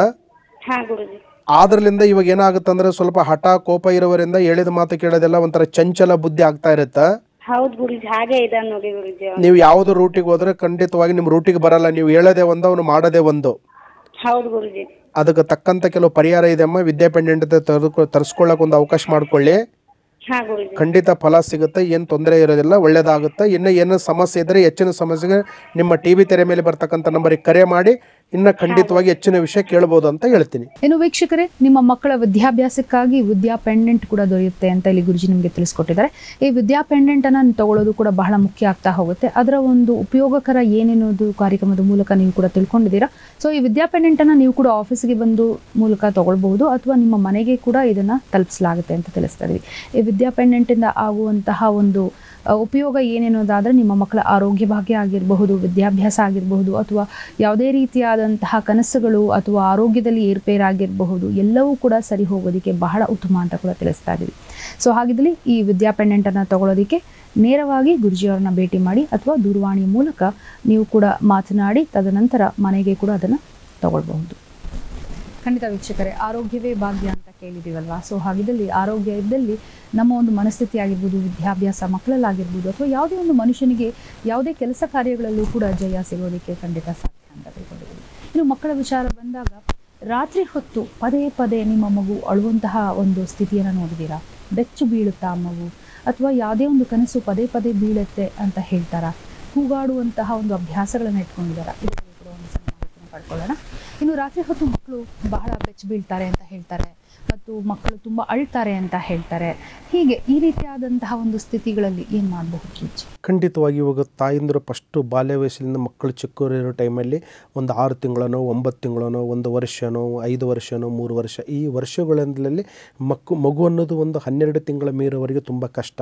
ಯಾಕಂದರೆ ಮಗು ಕಿರ್ಚೋದು ಗೊತ್ತಾಗಲ್ಲ, ಅಳೋದು ಗೊತ್ತಾಗೋದಿಲ್ಲ, ಮಗು ಒಂದು ಜ್ಞಾಪಕ ಶಕ್ತಿ ಬರೋದು ಗೊತ್ತಾಗೋದಿಲ್ಲ. ಚಿಕ್ಕ ಮಕ್ಕಳಿದ್ದಾಗ ಅದಕ್ಕೆ ಬಾಲಗ್ರಹ ಅಂತ ಹೇಳ್ತೀವಿ ನಾವು. ಕೆಲವು ಬಾಲಗ್ರಹ ದೋಷಗಳಿಂದ ಸತಿ ಮಕ್ಕಳಿಗೆ ಬರುತ್ತೆ. ಯಾಕಂದರೆ ಇದಕ್ಕೆ ಎಷ್ಟೋ ಜನ ತಾಯಿಂದರಿಗೆ ಗೊತ್ತಾಗೋದಿಲ್ಲ. ಈ ಹೆಣ್ಣು ಮಕ್ಕಳು ಮೆಚೂರ್ಡ್ ಆದ ಟೈಮ್ನಲ್ಲಿ ಆಗಿರ್ಬೋದು, ಇಲ್ಲ ಹೆಣ್ಣು ಮಕ್ಕಳು MC ಆಗೋ ಟೈಮ್ನಲ್ಲಿ ಆಗಿರ್ಬೋದು. ಈ ಮಕ್ಕಳಿಗೆ ಮುದ್ದಾಟ ಆಡಿದಾಗ ಕೆಲವು ಅವರಿಗೆ ಸಂಬಂಧಪಟ್ಟಿದಂಥ ಹೆಲ್ತಿಗೆ ತುಂಬ ಮಕ್ಕಳಿಗೆ ವೀಕ್ ಆಗ್ತಾ ಇರುತ್ತೆ. ಮಕ್ಕಳು ತುಂಬ ಅಳ್ತಾ ಇರ್ತಾರೆ ಮತ್ತು ರಾತ್ರಿ ಕಿರ್ಚ್ತಾ ಇರ್ತಾರೆ ಮತ್ತು ಮಕ್ಕಳು ಒಂದಕ್ಕೆ ಹೋಗ್ತಾ ಇರ್ತಾರೆ. ಇದಕ್ಕೆ ಒಂದು ಗೊತ್ತನೇ ಆಗೋದಿಲ್ಲ. ಎಲ್ಲ ಹೋಗಿ ಪ್ರಶ್ನೆ ಡಾಕ್ಟರ್ ಹತ್ರ ಕೇಳ್ತಿರ್ತಾರೆ, ನೋಡಿ ನನ್ನ ಮಗು ಹಿಂಗೆ ಕಿರಿಸ್ತಾ ಇರ್ತದೆ, ರಾತ್ರಿ ಈ ಥರ ಆಗ್ತಾ ಇರುತ್ತೆ, ಎಫೆಕ್ಟ್ ಏನು ತೊಂದರೆ ಇದೆ ಅಂತ ಹೇಳ್ತಾರೆ. ಅದಕ್ಕೆ ಒಂದು ಕಡೆ ಮಕ್ಕಳಿಗೆ ಯಾವುದು ಆಗಬೇಕಂದ್ರೆ ನಾವು ಬೆಳಗ್ಗೆ ಆಗಿರ್ಬೋದು, ಸಾಯಂಕಾಲ ಆಗಿರ್ಬೋದು. ಹಿಂದಿನ ಕಾಲದಲ್ಲಿ ಕೆಲವು ದೃಷ್ಟಿ ಅಂತ ತೆಗೆದಿದ್ರು. ತಾಯಿ ಒಂದು ಕೂದಲ ತೊಗೊಂಡು ದೃಷ್ಟಿ ತೆಗೆಯೋದು, ಇಲ್ಲ ಕಸದ ಬಾರಿಗೆ ತೊಗೊಂಡು ದೃಷ್ಟಿ ತೆಗೆಯೋದು, ಇಲ್ಲ ಕಪ್ಪುದು ಒಂದು ಬಟ್ಟೆ ತೊಗೊಂಡು ದೃಷ್ಟಿ ತೆಗಿತಿದ್ರು. ಈಗಿನ ದೃಷ್ಟಿ ಅಂದರೆ ಜನಗಳು ಆಶ್ಚರ್ಯವಾಗಿ ನಗ್ತಾರೆ, ಅದು ಏನು ದೃಷ್ಟಿ ಬಿಡಪ್ಪ ಅಂತ. ಅದರಿಂದ ನಮ್ಮ ಹಿಂದಿನ ಸಂಸ್ಕಾರ ಯಾರೂ ಬಿಡೋಕ್ಕೆ ಸಾಧ್ಯನೇ ಇಲ್ಲ. ಅದರಿಂದ ನೀವು ಯಾವುದು ಮಕ್ಕಳಿಗೆ ಆರೋಗ್ಯ ಸರಿ ಇರಬೇಕಂದ್ರೆ ಕಪ್ಪುದು ಒಂದು ಬಟ್ಟೆ ತೊಗೊಂಡು ಮುಖದಲ್ಲಿ 3 ಸಲ ನಿವುಳಿಸ್ಕೊಂಡು ಅದು ಸುಟ್ಟು ಹಾಕಬೇಕಂತ ಬೀಳುತ್ತೆ. ಮತ್ತು 5 ಕಸದ ಬಾರಿಗಿದೆ ಅಂತ ಹೇಳ್ತೀವಿ ನಾವು, ಕಡ್ಡಿ, ಅದು ಸತಿ ದೃಷ್ಟಿ ತಗೊಂಡು ಮಕ್ಕಳಿಗೆ ಸ್ವಲ್ಪ ಸುಟ್ಟು ಹಾಕ್ಬೇಕಂತ ಹೇಳ್ತದೆ ಕಡ್ಡಿ ರೂಪದಲ್ಲಿ. ಅಷ್ಟು ಮಾಡಿದ್ದು ನಿಜ ಇತ್ತಂದರೆ ಮಗು ಸ್ವಲ್ಪ ಸುಧಾರಣವಾಗಿರುತ್ತೆ. ಮತ್ತು ಪದೇ ಪದೇ ಮಗು ಅಳ್ತಾ ಇದ್ದರೆ ಒಂದೇ ತೊಟ್ಲದಲ್ಲಿ ಒಂದೇ ಜಾಗದಲ್ಲಿ ಮಕ್ಕಳಿಗೆ ಹಾಕಲೇಬೇಡಿ, ಸ್ವಲ್ಪ ಜಾಗ ಬದಲಾವಣೆ ಮಾಡಬೇಕು. ಇವಾಗ ಇಲ್ಲಿ ಮಲ್ಕೋ ಜಾಗ 1 ಅಡಿ 2 ಅಡಿ ಸರಿಸ್ಬೇಕಾಗತ್ತೆ, ಅರ್ಧ ಅಡಿ ಸರಿಸ್ಬೇಕಾಗತ್ತೆ. ಸಾಧ್ಯವಾದ್ರೆ ಮಕ್ಕಳು ಅಳ್ತಾರೆ ಅಂತ ಹೇಳಿದ್ನಂದ್ರೆ ಈ ಸೂರ್ಯಗ್ರಹಣ ಮತ್ತು ಅಮಾಸೆ ಇಲ್ಲ ಪೌರ್ಣಮಿ ಪ್ರತಿ ತಾಯಂದರು ಮಕ್ಕಳಿಗೆ ಒಂದು ಲೋಬನ್ ಅಂತ ಬರುತ್ತೆ. ಈ ಲೋಬನ ಪ್ರತಿಯೊಬ್ಬರು ಹಾಕ್ತಾ ಇರ್ತಾರೆ. ಅದು ಒಂದು ಹಾಕಿದ್ರೆ ಸದ್ಯ ಮಕ್ಕಳಿಗೆ ಆರೋಗ್ಯ ಸುಧಾರಣೆ ಆಗುತ್ತೆ, ಮಗು ಹೇಳಿದ ಮಾತು ಕೇಳುತ್ತೆ, ಆರೋಗ್ಯದಲ್ಲಿ ಚೆನ್ನಾಗಿರುತ್ತೆ. ಮುಂದೆ ಮಕ್ಕಳಿಗೆ ಆ್ಯಕ್ಟಿವ್ ಇದ್ದರೆ, ಆರೋಗ್ಯ ಇದ್ದರೆ ಏನು ಬೇಕಾದರೆ ಮಾಡ್ಬೋದು ಅಂತ ನೋಡಿ. ರಾತ್ರಿ ಬಿಚ್ಚು ಬೀಳಸತೆ ಕಡಿಮೆ ಆಗುತ್ತೆ. ಪ್ರತಿ ಅಮಾವಾಸ್ಯೆ ದಿನ ಮಕ್ಕಳಿಗೆ ಲೋಬನ ಹಾಕೋದು ಭಾಳ ಒಳ್ಳೆಯದು, ದೃಷ್ಟಿ ತೆಗೆದು ತುಂಬ ಒಳ್ಳೆಯದಂತ ಹೇಳ್ಬೋದು. ಎಸ್ ವೀಕ್ಷಕರೇ, ಇನ್ನು ಇದೇ ರೀತಿಯಾದಂತಹ ಪ್ರಶ್ನೆಗಳು ನಿಮ್ಮನ್ನು ಕೂಡ ಕಾಡ್ತಾ ಇದ್ದಲ್ಲಿ ಖಂಡಿತ ನೀವು ಕೂಡ ದೂರವಾಣಿಗೆ ಕರೆ ಮಾಡಬಹುದು, ಗುರುಗಳ ಜೊತೆ ಮಾತನಾಡಬಹುದು. ನಿಮ್ಮ ಪ್ರಶ್ನೆಗಳಿಗೆ ಉತ್ತರವನ್ನು ಕೂಡ ಖಂಡಿತ ತಿಳಿಸ್ಕೊಡ್ತಾರೆ. ಇನ್ನು ಅವರನ್ನು ನೇರ ಭೇಟಿ ಕೂಡ ತಾವು ಮಾಡ್ಬೋದು. ಇನ್ನು ನಾವು ಮಕ್ಕಳ ವಿದ್ಯಾಭ್ಯಾಸದ ಬಗ್ಗೆ ಮಾತನಾಡ್ತಾ ಇದ್ದಾಗ ಸಣ್ಣ ಸಣ್ಣ ಮಕ್ಕಳು ಅಂದರೆ ಇವಾಗ ಒಂದು 2ನೇ ಕ್ಲಾಸು 5ನೇ ಕ್ಲಾಸು ಹಾಗೆ ಬರ್ತಾ ಹೋದಲ್ಲಿ 10ನೇ ಕ್ಲಾಸ್ ಕೂಡ ಆಗಿಬಿಡುತ್ತೆ. ತದನಂತರ ಇನ್ನು ಕಾಲೇಜ್ ಅಂತ ಹೇಳ್ತಾರೆ, ಬೇರೆ ಅವರ ಒಂದು ಹೈಯರ್ ಸ್ಟಡೀಸ್ ಬಗ್ಗೆ ನಾವು ಕೇಳ್ಪಡ್ತೀವಿ. ಸೊ ಹೀಗೆ ಸಾಕಷ್ಟು ಒಂದು ಕನ್ಫ್ಯೂಷನ್ಸ್ ಇರುತ್ತೆ ಗುರುಜಿ. ಇವಾಗ ಎಲ್ಲೋ ಒಂದು ಕಡೆ ನಮ್ಮ ಒಂದು ದೇಶದಲ್ಲಿ ಅಥವಾ ಎಲ್ಲೋ ನೋಡಿದಾಗ ಸೈನ್ಸ್ ಕೂಡ ಬಹಳ ಮುಂದುವರೆದಿರೋದ್ರಿಂದ ಬೇರೆ ಹಲವಾರು ರೀತಿಯಾದಂತಹ ಒಂದು ಎಜುಕೇಷನ್ಸು ಸಿಸ್ಟಮ್ಸ್ಗಳು ತುಂಬ ಹೆಚ್ಚಾಗಿದೆ. ಸೊ ಹಾಗಿದ್ದಲ್ಲಿ ಕಾಮರ್ಸ್ ತೊಗೊಳ್ಬೇಕಾ, ಸೈನ್ಸ್ ತೊಗೊಳ್ಬೇಕಾ, ಅಥವಾ ನಾವು ಯಾವುದರಲ್ಲಿ ಪರಿಣಿತರಾಗಿದ್ದೀವಿ, ನಮ್ಮ ಮಕ್ಕಳಿಗೆ ಯಾವುದನ್ನು ಕೊಡಿಸ್ಬೇಕು, ಯಾವುದರಲ್ಲಿ ಅವರು ವಿದ್ಯಾಭ್ಯಾಸದಲ್ಲಿ ಉನ್ನತ ಶಿಕ್ಷಣವನ್ನು ಪಡಿಬಹುದು ಅನ್ನುವಂತಹ ಪ್ರಶ್ನೆ ತಂದೆ ತಾಯಿಯಲ್ಲಿದ್ದೇ ಇರುತ್ತೆ. ಇನ್ನು 10ನೇ ಕ್ಲಾಸ್ನ ನಂತರ ಕಾಲೇಜ್ಗೆ ಸೇರಿಸುವಾಗ ಈ ರೀತಿಯಾದಂತಹ ಒಂದು ಗಲಿಬಿಲಿ ಮನಸ್ಸಿನಲ್ಲಿದ್ದೇ ಇರುತ್ತೆ. ಇನ್ನು ಆ ವ್ಯಕ್ತಿ ಯಾವ ಒಂದು ಪ್ಲ್ಯಾಟ್ಫಾರ್ಮ್ನಲ್ಲಿ ಮುಂದುವರಿಯಬಹುದು, ಅಂದರೆ ಅವರು ಸೈನ್ಸ್ ತೊಗೊಳ್ಬಹುದಾ ಅಥವಾ ಬೇರೆ ರೀತಿಯಾದಂಥ ಆರ್ಟ್ಸಾ, ಕಾಮರ್ಸಾ, ಅವರು ಒಂದು ಇಂಜಿನಿಯರಿಂಗ್ ಮಾಡ್ಬೋದಾ, ಮೆಡಿಕಲ್ ಮಾಡ್ಬೋದಾ, ಹೀಗೆ ಪ್ರಶ್ನೆಗಳು ಬಂದಾಗ ಏನು ಹೇಳ್ತೀರಾ? ಖಂಡಿತವಾಗಿ ಮಕ್ಕಳಿಗೆ ವಿದ್ಯಾಭ್ಯಾಸದಲ್ಲಿ ಮುಖ್ಯವಾದಾಗ ಇವತ್ತು ದೇಶ ವಿದೇಶಗಳಲ್ಲಿ ತುಂಬ ಮಕ್ಕಳು ಓದೋಂಥ ಶೈಲಿ ಬಂದುಬಿಟ್ಟಿದೆ. ಲಕ್ಷಾಂತರ ರೂಪಾಯಿ ದುಡ್ಡು ಸುರಿಯೋಂಥ ಟೈಮ್ ಬಂದುಬಿಟ್ಟಿದೆ. ಮತ್ತು ಇವಾಗ ಅವರಿಗೆ ಸಬ್ಜೆಕ್ಟಿಗೆ ಯಾವುದು ಸಂಬಂಧಪಟ್ಟಿದ್ದು ಓದ್ಬೋದು, ಆದರೆ ಓದೋದಕ್ಕೆ ಯಾವ ಗ್ರಾಹಕತೆಗಳಿರಿದೆ ಅಂತ ನಾವು ನೋಡಬೇಕಾಗುತ್ತೆ. ಯಾಕಂದರೆ ಇವತ್ತು ಜಾತಕದಲ್ಲಿ ನೋಡಿದಾಗ ಒಬ್ಬರು ಗುರು ಮಾರ್ಗದರ್ಶ ಇರುತ್ತೆ. ಗುರು ಮಾರ್ಗದರ್ಶ ಇದ್ದಾಗ ಅವನು ಗುರು ಆಗಬೇಕಂತ ಇರುತ್ತೆ. ಗುರು ಅಂದರೆ ವಿದ್ಯಾವಂತ, ಒಂದು ಜಾಬ್ ಅಂತನಾಗ್ಬೋದು, ಇಲ್ಲ ಮೇಸ್ಟ್ರ್ ಆಗ್ಬೋದು, ಟೀಚರ್ ಆಗ್ಬೋದು, ಲಾಯರ್ ಆಗ್ಬೋದು. ಒಂದೊಂದು ಸಬ್ಜೆಕ್ಟಿಗೆ ಗುರು ಅಧಿಪತಿ ಇರುತ್ತೆ. ಯಾಕಂದರೆ ಇವತ್ತು ಜಾತಕ ಎಷ್ಟು ನಾವು ಹೇಳಿದರೆ ಸತೆ ಜಾತಕ ಹೇಳೋರು ಒಂದು ರೂಪದಲ್ಲಿ ಆದರೆ ಜಾತಕ ಇರೋದು 2 ರೂಪದಲ್ಲಿ ಇರುತ್ತೆ. ಅದರಿಂದ ಜಾತಕದಲ್ಲಿ ಯಾವ ಸೈನ್ಸ್ ಇವತ್ತು ನೋಡಿ ಯಾರು ನೋಡಿದರೆ ಇಂಜಿನಿಯರ್ ಆಗಬೇಕಪ್ಪ ಮತ್ತು ಒಳ್ಳೆಯ ಜಾಬ್ ಅಂತನಾಗಬೇಕು, IAFC ಆಗಬೇಕು, ಪ್ರತಿಯೊಂದರಲ್ಲಿ ಮುಂದೆ ಬರಬೇಕನ್ನೋದು ತುಂಬ ಚಾಲೆಂಜ್ ಆಗಿರುತ್ತೆ. ಆದರೆ ಅವನು ಜಾತಕದಲ್ಲಿ ಯಾವನು ಶನಿ ಒಳ್ಳೆಯವನಾಗಿದ್ದಾನೆ, ಶನಿ ಅಧಿಪತಿಯಾಗಿದ್ದಾನೆ, ಗುರು ಅಧಿಪತಿಯಾಗಿದ್ದಾನೆ, ಶುಕ್ರ ಅಧಿಪತಿಯಾಗಿದ್ದಾನೆ, ಆ ಅಧಿಪತಿಗೆ ಸಂಬಂಧಪಟ್ಟಿದಂಥ ಅವನಿಗೆ ಯಾವ ಜಾಬ್ ಅನುಕೂಲ ಆಗುತ್ತೆ. ಅವನಿಗೆ ಇವಾಗ ತಾಯಿ ತಂದೆ ಸುಮ್ಮನೆ ದುಡ್ಡು ಹಾಕಿ ಪುಷ್ ಮಾಡೋದಲ್ಲ, ಜಾತಕ ಪರ್ಫೆಕ್ಟಾಗಿ ತಿಳ್ಕೋಬೇಕು.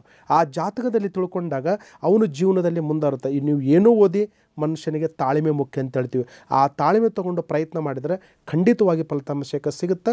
ಮತ್ತು ಅವರ ಜಾತಕ, ಕುಂಡಲಿ, ಡೇಟ್ ಆಫ್ ಬರ್ತ್ ಅದು ಫಸ್ಟ್ ನೀವು ಇಂಪಾರ್ಟೆಂಟ್ ತಿಳ್ಕೊಂಡು ಪ್ಲಾನ್ ಮಾಡಿದರೆ ಮಕ್ಕಳಿಗೆ ಯಾವ ಸಬ್ಜೆಕ್ಟ್ ತೊಗೊಂಡ್ರೆ ಸತೆ ಆ ರೂಪದಲ್ಲಿ ಮುಂದೆ ಹೋಗೋಕೆ ಸಾಧ್ಯ ಆಗ್ಬೋದು ಅಂತ ಹೇಳ್ಬೋದು. ವೀಕ್ಷಕರೇ, ಒಂದು ಕರೆ ಇದೆ, ನೋಡೋಣ. ಹಲೋ. ಹಲೋ, ನಮಸ್ತೆ ಅಮ್ಮ. ಎಲ್ಲಿಂದ ಕರೆ ಮಾಡ್ತಾ ಇದ್ದೀರಾ? ಈರಪ್ಪ ಅಂತೇಳಿ ಹುಬ್ಳಿಯಿಂದ. ಗುರುಜಿ ಇದ್ದಾರೆ, ಮಾತನಾಡಿ. ಗುರುಗಳೇ ನಮಸ್ಕಾರ. ನಮಸ್ಕಾರ. ವಿದ್ಯಾಭ್ಯಾಸದ ಬಗ್ಗೆ ಅದೇ ಗುರುಗಳೇ, ನಿಮ್ಮ ಹತ್ರ ಬಂದಿದ್ವಿ, ಒಂದ್ಸಲ ಬೆಟ್ಟಾಗಿದ್ವಿ. ನಮ್ಮ ಮಗನ ವಿದ್ಯಾಭ್ಯಾಸ ಬಗ್ಗೆ ಕೇಳಿದ್ವಿ. ಓಕೆ. ಅದೇ ನೀವು ಏನೋ ಪೆಂಡೆಂಟ್ ಕೊಟ್ಟಿದ್ರಿ. ಓಕೆ, ವಿದ್ಯಾ ಪೆಂಡೆಂಟ್ ಕೊಟ್ಟಿದ್ರಿ ಗುರುಗಳೇ. ಹಾಗೆ ಒಂದು ಯಂತ್ರ ಕೊಟ್ಟಿದ್ರಿ. ಅದನ್ನ ತಗೊಂಡ್ಬಂದ ಮೇಲೆ ಚೆನ್ನಾಗಿದೆ, ಪರವಾಗಿಲ್ಲ, ಚೆನ್ನಾಗಿ ಓದ್ತಾ ಇದ್ದಾನೆ ಈಗ. ಈಗ 4th ಸ್ಟ್ಯಾಂಡರ್ಡ್ ಓದ್ತಾ ಇದ್ದಾನೆ. ಓಕೆ. ಚೆನ್ನಾಗಿ ಸ್ಕೋರ್ ಮಾಡ್ತಾ ಇದ್ದಾನೆ. ಓಕೆ. ಸ್ವಲ್ಪ ಹಠ ಮಾಡ್ತಾ ಇದ್ದಾನೆ ಅವನು. ಹಠಕ್ಕೆ ಯಾವ ಥರ ಇದೆ ಅವನ ಲೈಫು, ಯಾವ ಥರ ಮತ್ತು ಅವನ ಜೀವನ ಶೈಲಿ ಯಾವ ಥರ ಇದೆ, ಅವನು ಹೇಳಿದ ಮಾತು ಕೇಳ್ತಾನೆ ಇಲ್ಲ, ಅವನ ಟೈಮ್ ಹೇಗಿದೆ ಅನ್ನೋದೊಂದು ಪ್ರಶ್ನೆ. ಹೌದು. ಖಂಡಿತವಾಗಿ ಉತ್ತರ ಮುಖದಲ್ಲಿ ಕೂತ್ಕೊಂಡು ಓದಿದ್ರೆ ಮಕ್ಕಳಿಗೆ ವಿದ್ಯಾಭ್ಯಾಸದಲ್ಲಿ ಬಹಳ ಅನುಕೂಲ ಆಗುತ್ತೆ. ಯಾಕಂದರೆ ಈಶಾನ್ಯ, ಆಗ್ನೇಯ, ನೈಋತ್ಯ, ವಾಯುವ್ಯ, ಬ್ರಹ್ಮಸ್ಥಾನ. ಆದರೆ ಉತ್ತರ ಭಾಗದಲ್ಲಿ ನಿಂತುಕೊಂಡು ಕರೆಕ್ಟವಾಗಿ ಮಗು ಓದಿಸಿದಂದ್ರೆ ಮಕ್ಕಳಿಗೆ ಜ್ಞಾಪಕ ಶಕ್ತಿ ಬರುತ್ತೆ, ಆರೋಗ್ಯದಲ್ಲಿ ಚೆನ್ನಾಗಿರುತ್ತೆ, ಮತ್ತೆ ಹೇಳಿದ ಮಾತು ಕೇಳಂತ ಒಂದು ಮಾರ್ಗದರ್ಶನ ಬರುತ್ತೆ. ಇವತ್ತು ಎಷ್ಟೋ ತಂದೆ ಆಗ್ಬೋದು, ತಾಯಿ ಆಗ್ಬೋದು, ತುಂಬ ನೋವು ತಿಂತಾ ಇರೋದು ಮಕ್ಕಳಿಗೋಸ್ಕರ. ಎಷ್ಟು ದುಡಿಬೇಕಾದ್ರೆ ದುಡಿಮೆ ಸತಿ ಅವ್ರಿಗೋಸ್ಕರನೇ ನಾವು ದುಡಿಯೋದು. ಆದ್ರೆ ಮಗ ಚೆನ್ನಾಗಿ ಓದಬೇಕನ್ನೋದು ಪ್ರತಿಯೊಬ್ಬರಿಗೆ ಒಂದು ಆಸೆ ಇದ್ದೇ ಇರುತ್ತೆ. ಆದ್ರೆ ಅದ್ರ ಪ್ರಕಾರದಲ್ಲಿ ಕೆಲವು ಮಕ್ಕಳಿಗೆ ತಾಯಿ ತಂದೆ ತುಂಬ ಪುಷ್ ಮಾಡ್ತಾ ಇರ್ತಾರೆ. ಅದರಲ್ಲಿಂದ ಸ್ವಲ್ಪ ಜ್ಞಾಪಕ ಶಕ್ತಿ ನಾವು ಎಷ್ಟು ಮಾಡಿದ್ರೆ ಸತಿ ವಿದ್ಯಾದಲ್ಲಿ ತುಂಬ ಹಿನ್ನಡೆ ಆಗ್ತಾ ಇರ್ತಾರ. ಅದಕ್ಕೆ ಕರೆಕ್ಟವಾಗಿ ಹೇಳಿದ ಪ್ರಕಾರದ ವಿದ್ಯಾ ಪೆಂಡೆಂಟ್, ವಿದ್ಯಾ ಡಾಲರ್, ವಿದ್ಯಾ ಯಂತ್ರವನ್ನು ವಿದ್ಯಾ ಪೆಂಡೆಂಟ್ ಧರಿಸಿದ ನಿಜ ಇದ್ರೆ ಖಂಡಿತವಾಗಿ ಮಕ್ಕಳು ಚೆನ್ನಾಗಿ ಓದುವಂತ ಒಂದು ಮಾರ್ಗದರ್ಶನ ಇರುತ್ತೆ.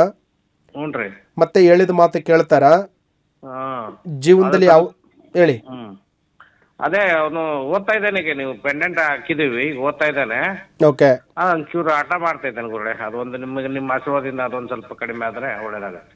ಖಂಡಿತವಾಗಿ ವಿದ್ಯಾ ವಿನಾಯಕನ ವಿಘ್ನೇಶನಿಗೆ ಕರೆಕ್ಟವಾಗಿ ಪ್ರತಿ ಸೋಮವಾರ ವಿದ್ಯಾ ಪೆಂಡೆಂಟ್ ಹಾಕೊಂಡು ವಿನಾಯಕನ ದೇವಸ್ಥಾನಕ್ಕೆ ಸ್ವಲ್ಪ ಪ್ರದಕ್ಷಿಣೆಯನ್ನು ಮಾಡಿಸಿ ಮಗನ ಕೈಲಿದ್ದ ಒಂದು 9 ಟೈಮು ಖಂಡಿತವಾಗಿ ಪರಿಹಾರ ಆಗುತ್ತೆ. ಏನು ತೊಂದರೆ ಬರಲ್ಲ. ಸಾಕಷ್ಟು ಜನ ನಿಮ್ಮ ಕಡೆಯಿಂದ ಕಳಿಸಿದ್ರೆ ನೀವು ಸಾಕಷ್ಟು ಜನ ವಿದ್ಯಾ ಪೆಂಡೆಂಟ್ ತಗೊಂಡು ಹೋಗಿದ್ದಾರೆ. ನಾವು ಸತಿ ಓನ್ವಾಗಿ ಮತ್ತು ನೋಡ್ಬೇಕಂದ್ರೆ ಎಲ್ಲೆಲ್ಲಿ ಯಾರ್ಯಾರಿಗೆ ಬೇಕು ಅದೇ ಅಲ್ಲಿಗೆ ಸತಿ ನಾವು ಕಳಿಸೋಂಥ ಮನೆ ಡೋರಿಗೆ ಸತಿ ಕಳಿಸೋಂಥ ಒಂದು ಪ್ಲಾನ್ ಸತಿ ಮಾಡ್ತಾ ಇದೀವಿ. ಈಗ ನಮ್ಮ ಬಾಜು ಮನೆಯವರು ಅಡ್ರೆಸ್ ಕೊಟ್ರೆ ಕಳಿಸ್ಕೊಡ್ತಾರಾ? ಬಾಜು ಮನೆಯವ್ರ ಅಡ್ರೆಸ್ ಸತಿ ಕೊಟ್ಟರೆ ಕೊಡ್ತಾರೆ. ಮತ್ತು ನೋಡ್ಬೇಕಂದ್ರೆ ನಮ್ಮ ಕಡೆ ಸತಿ ಬ್ರಾಂಚ್ ಇದೆ ಹುಬ್ಬಳ್ಳಿ, ಮತ್ತು ನೋಡ್ಬೇಕಂದ್ರೆ ಮೈಸೂರು, ಬೆಂಗಳೂರು, ಅಲ್ಲಿಂದ ಸತಿ ನೀವು ತಗೋಬಹುದು, ಏನು ತೊಂದರೆ ಇಲ್ಲ. ಮಾಡ್ಕೊಳ್ಳಿ, ಖಂಡಿತ ಒಳ್ಳೇದಾಗುತ್ತೆ. ಹೆಚ್ಚಿನ ಸಮಸ್ಯೆ ಕೇಳಬೇಕಂದ್ರೆ ಒನ್ ಟೈಮ್ ನೇರವಾಗಿ ಬೆಂಗಳೂರಲ್ಲಿ ಮೀಟ್ ಆದ್ರೆ ಮಾರ್ಗದರ್ಶನ ಹೇಳಂತ ಒಂದು ವಿಚಾರ ಬರುತ್ತೆ ಜಾತಕದ ಬಗ್ಗೆ. ಬೆಂಗಳೂರಲ್ಲಿ ಸಿಗ್ತದೆ ನೀವು? ಬೆಂಗಳೂರು ನಂದಿನಿ ಲೇಔಟ್ ಅಲ್ಲಿ ಇರ್ತೀವಿ, ಬೆಂಗಳೂರಲ್ಲಿ. ಓಕೆ. ಇನ್ನು ವಿದ್ಯಾಭ್ಯಾಸದ ಸಮಸ್ಯೆ ಅಂತ ಬಂದಾಗ ನೀವೆಲ್ಲರೂ ತಿಳ್ಕೊಂಡಿದ್ದೀರಾ ಯಾವ ರೀತಿ ಜಾತಕದಲ್ಲಿ ಸರಿ ಮಾಡಿಸಬಹುದು ಅಂತ ಕೂಡ ನಮಗೆ ಗುರುಜಿ ಹೇಳ್ತಾ ಇದ್ರು. ಆದರೆ ಗುರುಜಿಯವರ ಕಡೆಯಿಂದ ಈ ವಿದ್ಯೆ ಸರಿ ಮಾಡ್ಕೊಳ್ಳೋದಕ್ಕೆ ಮಕ್ಕಳಿಗೆ ಯಾವ ರೀತಿಯಾದಂತಹ ಅನುಕೂಲತೆ ಇದೆ ಅಂತ ಕೂಡ ನಾವು ತಿಳ್ಕೊಳ್ಳೋಣ. ಗುರುಜಿ, ಇನ್ನು ವಿದ್ಯಾಭ್ಯಾಸದ ಸಮಸ್ಯೆ, ಆರೋಗ್ಯದ ಸಮಸ್ಯೆ ಅಂತ ನಿಮ್ಮ ಆಫೀಸ್ಗೆ ಸಾಕಷ್ಟು ಜನ ಬರ್ತಾರೆ ಅಂತ ನಾವು ಕೇಳ್ಪಟ್ಟಿದ್ದೀವಿ. ಹಾಗಿದ್ದಲ್ಲಿ ಆಫೀಸ್ಗೆ ಬಂದಾಗ ಅಥವಾ ಯಾವ ರೀತಿಯಾದಂತಹ ಒಂದು ಪರಿಹಾರಗಳನ್ನು ನೀಡ್ತೀರಾ? ನಾವು ಕೂಡ ಕೇಳ್ಪಟ್ಟಿದ್ದೀವಿ ನಿಮ್ಮಲ್ಲಿ ವಿದ್ಯಾ ಪೆಂಡೆಂಟ್ ಅಂತ ಕೂಡ ದೊರೆಯುತ್ತೆ ಅಂತ. ಇದರ ಒಂದು ಮಹಿಮೆ ಏನಿರಬಹುದು ಗುರುಜಿ? ಖಂಡಿತವಾಗಿ ಇವತ್ತು ಮಕ್ಕಳ ಬಗ್ಗೆ ಪ್ರತಿಯೊಬ್ಬರು ಜ್ಯೋತಿಷಿ ಕೇಳಕ್ಕೆ ಬಂದಾಗ ಒಂದು ಜಾತಕ, ಒಂದು ತೋರಣೆ ಅಂತ ಇರುತ್ತೆ. ಜಾತಕ ತೋರಿಸಿದ ನಂತರ ಅವರು ಯಾವ್ಯಾವ ದೋಷಕ್ಕೆ, ಯಾವ್ಯಾವ ಟೈಮಿಗೆ, ಯಾವ್ಯಾವ ಸಮಯದಲ್ಲಿ ಯಾವ ಥರಕ್ಕೆ ಪರಿಹಾರ ಅಂತ ಇದೆ. ಯಾಕಂದರೆ ಹಿಂದಿನ ಕಾಲದಲ್ಲಿ ಪ್ರತಿಯೊಬ್ಬರು ನಾವು ಜ್ಯೋತಿಷ ಪ್ರಕಾರದಲ್ಲಿ, ಜಾತಕ ಪ್ರಕಾರದಲ್ಲಿ ನೋಡಿದಾಗ ಮತ್ತು ಅವರಿಗೆ ಯಾವ್ಯಾವ ಗ್ರಹ ವೀಕ್ ಇದೆ ಅದಕ್ಕೆ ಏನು ಒಂದು ಪರಿಹಾರ ಅಂತ ಇದ್ದೇ ಇದೆ ಗ್ರಹಗತಿಗಳಲ್ಲಿ. ಆ ಗ್ರಹಗತಿಗಳಲ್ಲಿ ಮಕ್ಕಳಿಗೆ ಜ್ಞಾಪಕ ಶಕ್ತಿ ಯಾವ ಥರ ಇದೆ. ಯಾಕಂದರೆ ಇವತ್ತು ಎಷ್ಟೋ ಜನ ಹೇಳ್ತಿರ್ತಾರೆ ಮಗು ಚೆನ್ನಾಗಿ ಓದಬೇಕು, ಎಷ್ಟು ಖರ್ಚು ಮಾಡಿದ್ರೆ ಪರವಾಗಿಲ್ಲಪ್ಪ ಅಂತ ಎಷ್ಟೋ ಜನ ಹೇಳ್ತಿರ್ತಾರೆ ಮಕ್ಕಳಿಗೆ. ಇವತ್ತು ಇದೆಲ್ಲ ದುಡಿಯೋದು ಯಾರಿಗೋಸ್ಕರ? ಮಕ್ಕಳಿಗೋಸ್ಕರ. ಅವರು ಚೆನ್ನಾಗಿದ್ದರೆ ನಾವು ಯಾಕೆ ಬೇಕಾದ್ರೆ ಮನೇಲಿ ಆ್ಯಕ್ಟಿವಿಟಿ ಇರ್ಬೋದು. ತಾಯಿ ತಂದೆ ಹೊರಗಡೆ ದುಡಿಯೋ ಜವಾಬ್ದಾರಿ ಇದ್ದರೆ ಮಕ್ಕಳಿಗೆ ಮನೆಯಿಂದ ಮತ್ತು ಕಾಲೇಜಿಂದ, ಸ್ಕೂಲಿಂದ, ಶಾಲೆಯಿಂದ ಓದುವಂಥ ಜ್ಞಾಪಕ ಶಕ್ತಿ ಮಕ್ಕಳಿಗೆ ಇರಬೇಕನ್ನೋದು ಒಂದು ಮಾರ್ಗದರ್ಶನ ಇರುತ್ತೆ. ಇದು ಪೆಂಡೆಂಟ್ ಅಂತ ಹೇಳ್ತೀವಿ ನಾವು.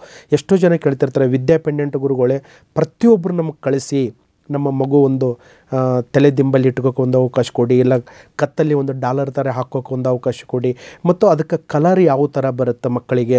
ಯಾಕಂದರೆ ಅದಕ್ಕೆ 3-4 ಥರ ಕಲರದಲ್ಲಿ ಇರುತ್ತೆ. ಮಗುಗೆ ವಿದ್ಯಾಭ್ಯಾಸದಲ್ಲಿ ಇವತ್ತು ಎಷ್ಟು ಎಜುಕೇಷನ್ ಬಗ್ಗೆ ಜ್ಞಾಪಕ ಶಕ್ತಿ ಇರಬೇಕಂತ ಹೇಳಿದರೆ ಹಿಂದಿನ ಕಾಲದಲ್ಲಿ ಬಾಲಗ್ರಹ ಯಂತ್ರ, ಸರಸ್ವತಿ ಯಂತ್ರ, ವಿದ್ಯಾಯಂತ್ರ ಅಂತ ಕೊಡ್ತಿದ್ರು. ಅದಕ್ಕೆ ಇವತ್ತು ಎಷ್ಟೋ ಜನಗಳು ಕೆಲವು ಕಾಲೇಜು ಸ್ಕೂಲ್ ಹತ್ರ ಹೋದಾಗ ಮಕ್ಕಳಿಗೆ ಯಂತ್ರನೇ ಹಾಕಬೇಡ ಅಂತ ಹೇಳ್ತಿರ್ತಾರೆ, ಯಂತ್ರನೇ ಕಟ್ಟಬೇಡ ಅಂತ ಹೇಳ್ತಾರೆ. ಒಂದು ಕಪ್ಪು ದ್ವಾರ ಸತೆ ಕೆಲವು ಜನಗಳು ಹಾಕೋದಿಲ್ಲ. ಮಕ್ಕಳಿಗೆ ಬಂದ ಕೇಶಿ ಒಂದು ಸ್ಕೂಲಲ್ಲಿ ನಾವು ದೇವರು ಹಿಂದೂ ಆಗಿ ನಾವು ಪೂಜೆ ಮಾಡ್ತಿರುತ್ತೆ, ಒಂದು ಕುಂಕುಮವನ್ನು ಇಟ್ಕೋಕೆ ಒಂದು ಕೇಶಿ ಆಶ್ಚರ್ಯ ಅನ್ನಿಸ್ತಾರೆ ಮಕ್ಕಳು.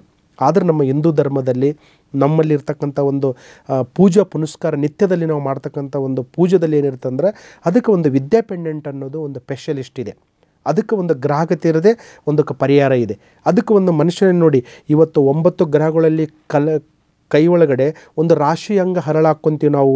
ನಮಗೆ ಯಾವ ಥರ ಅದು ಜ್ಞಾಪಕ ಶಕ್ತಿ ಕೊಡುತ್ತೆ, ಯಾವ ಥರ ಒಂದು ಉಲ್ಲಾಸ ಕೊಡುತ್ತೆ, ಯಾವ ಥರ ಒಂದು ಚೈತನ್ಯ ಕೊಡುತ್ತೆ, ಅವನಿಗೆ ಮನಸ್ಸಿಗೆ ಮನೋಭಾವನೆಗಳು ಯಾವ ತಟ್ಟುತ್ತೆ.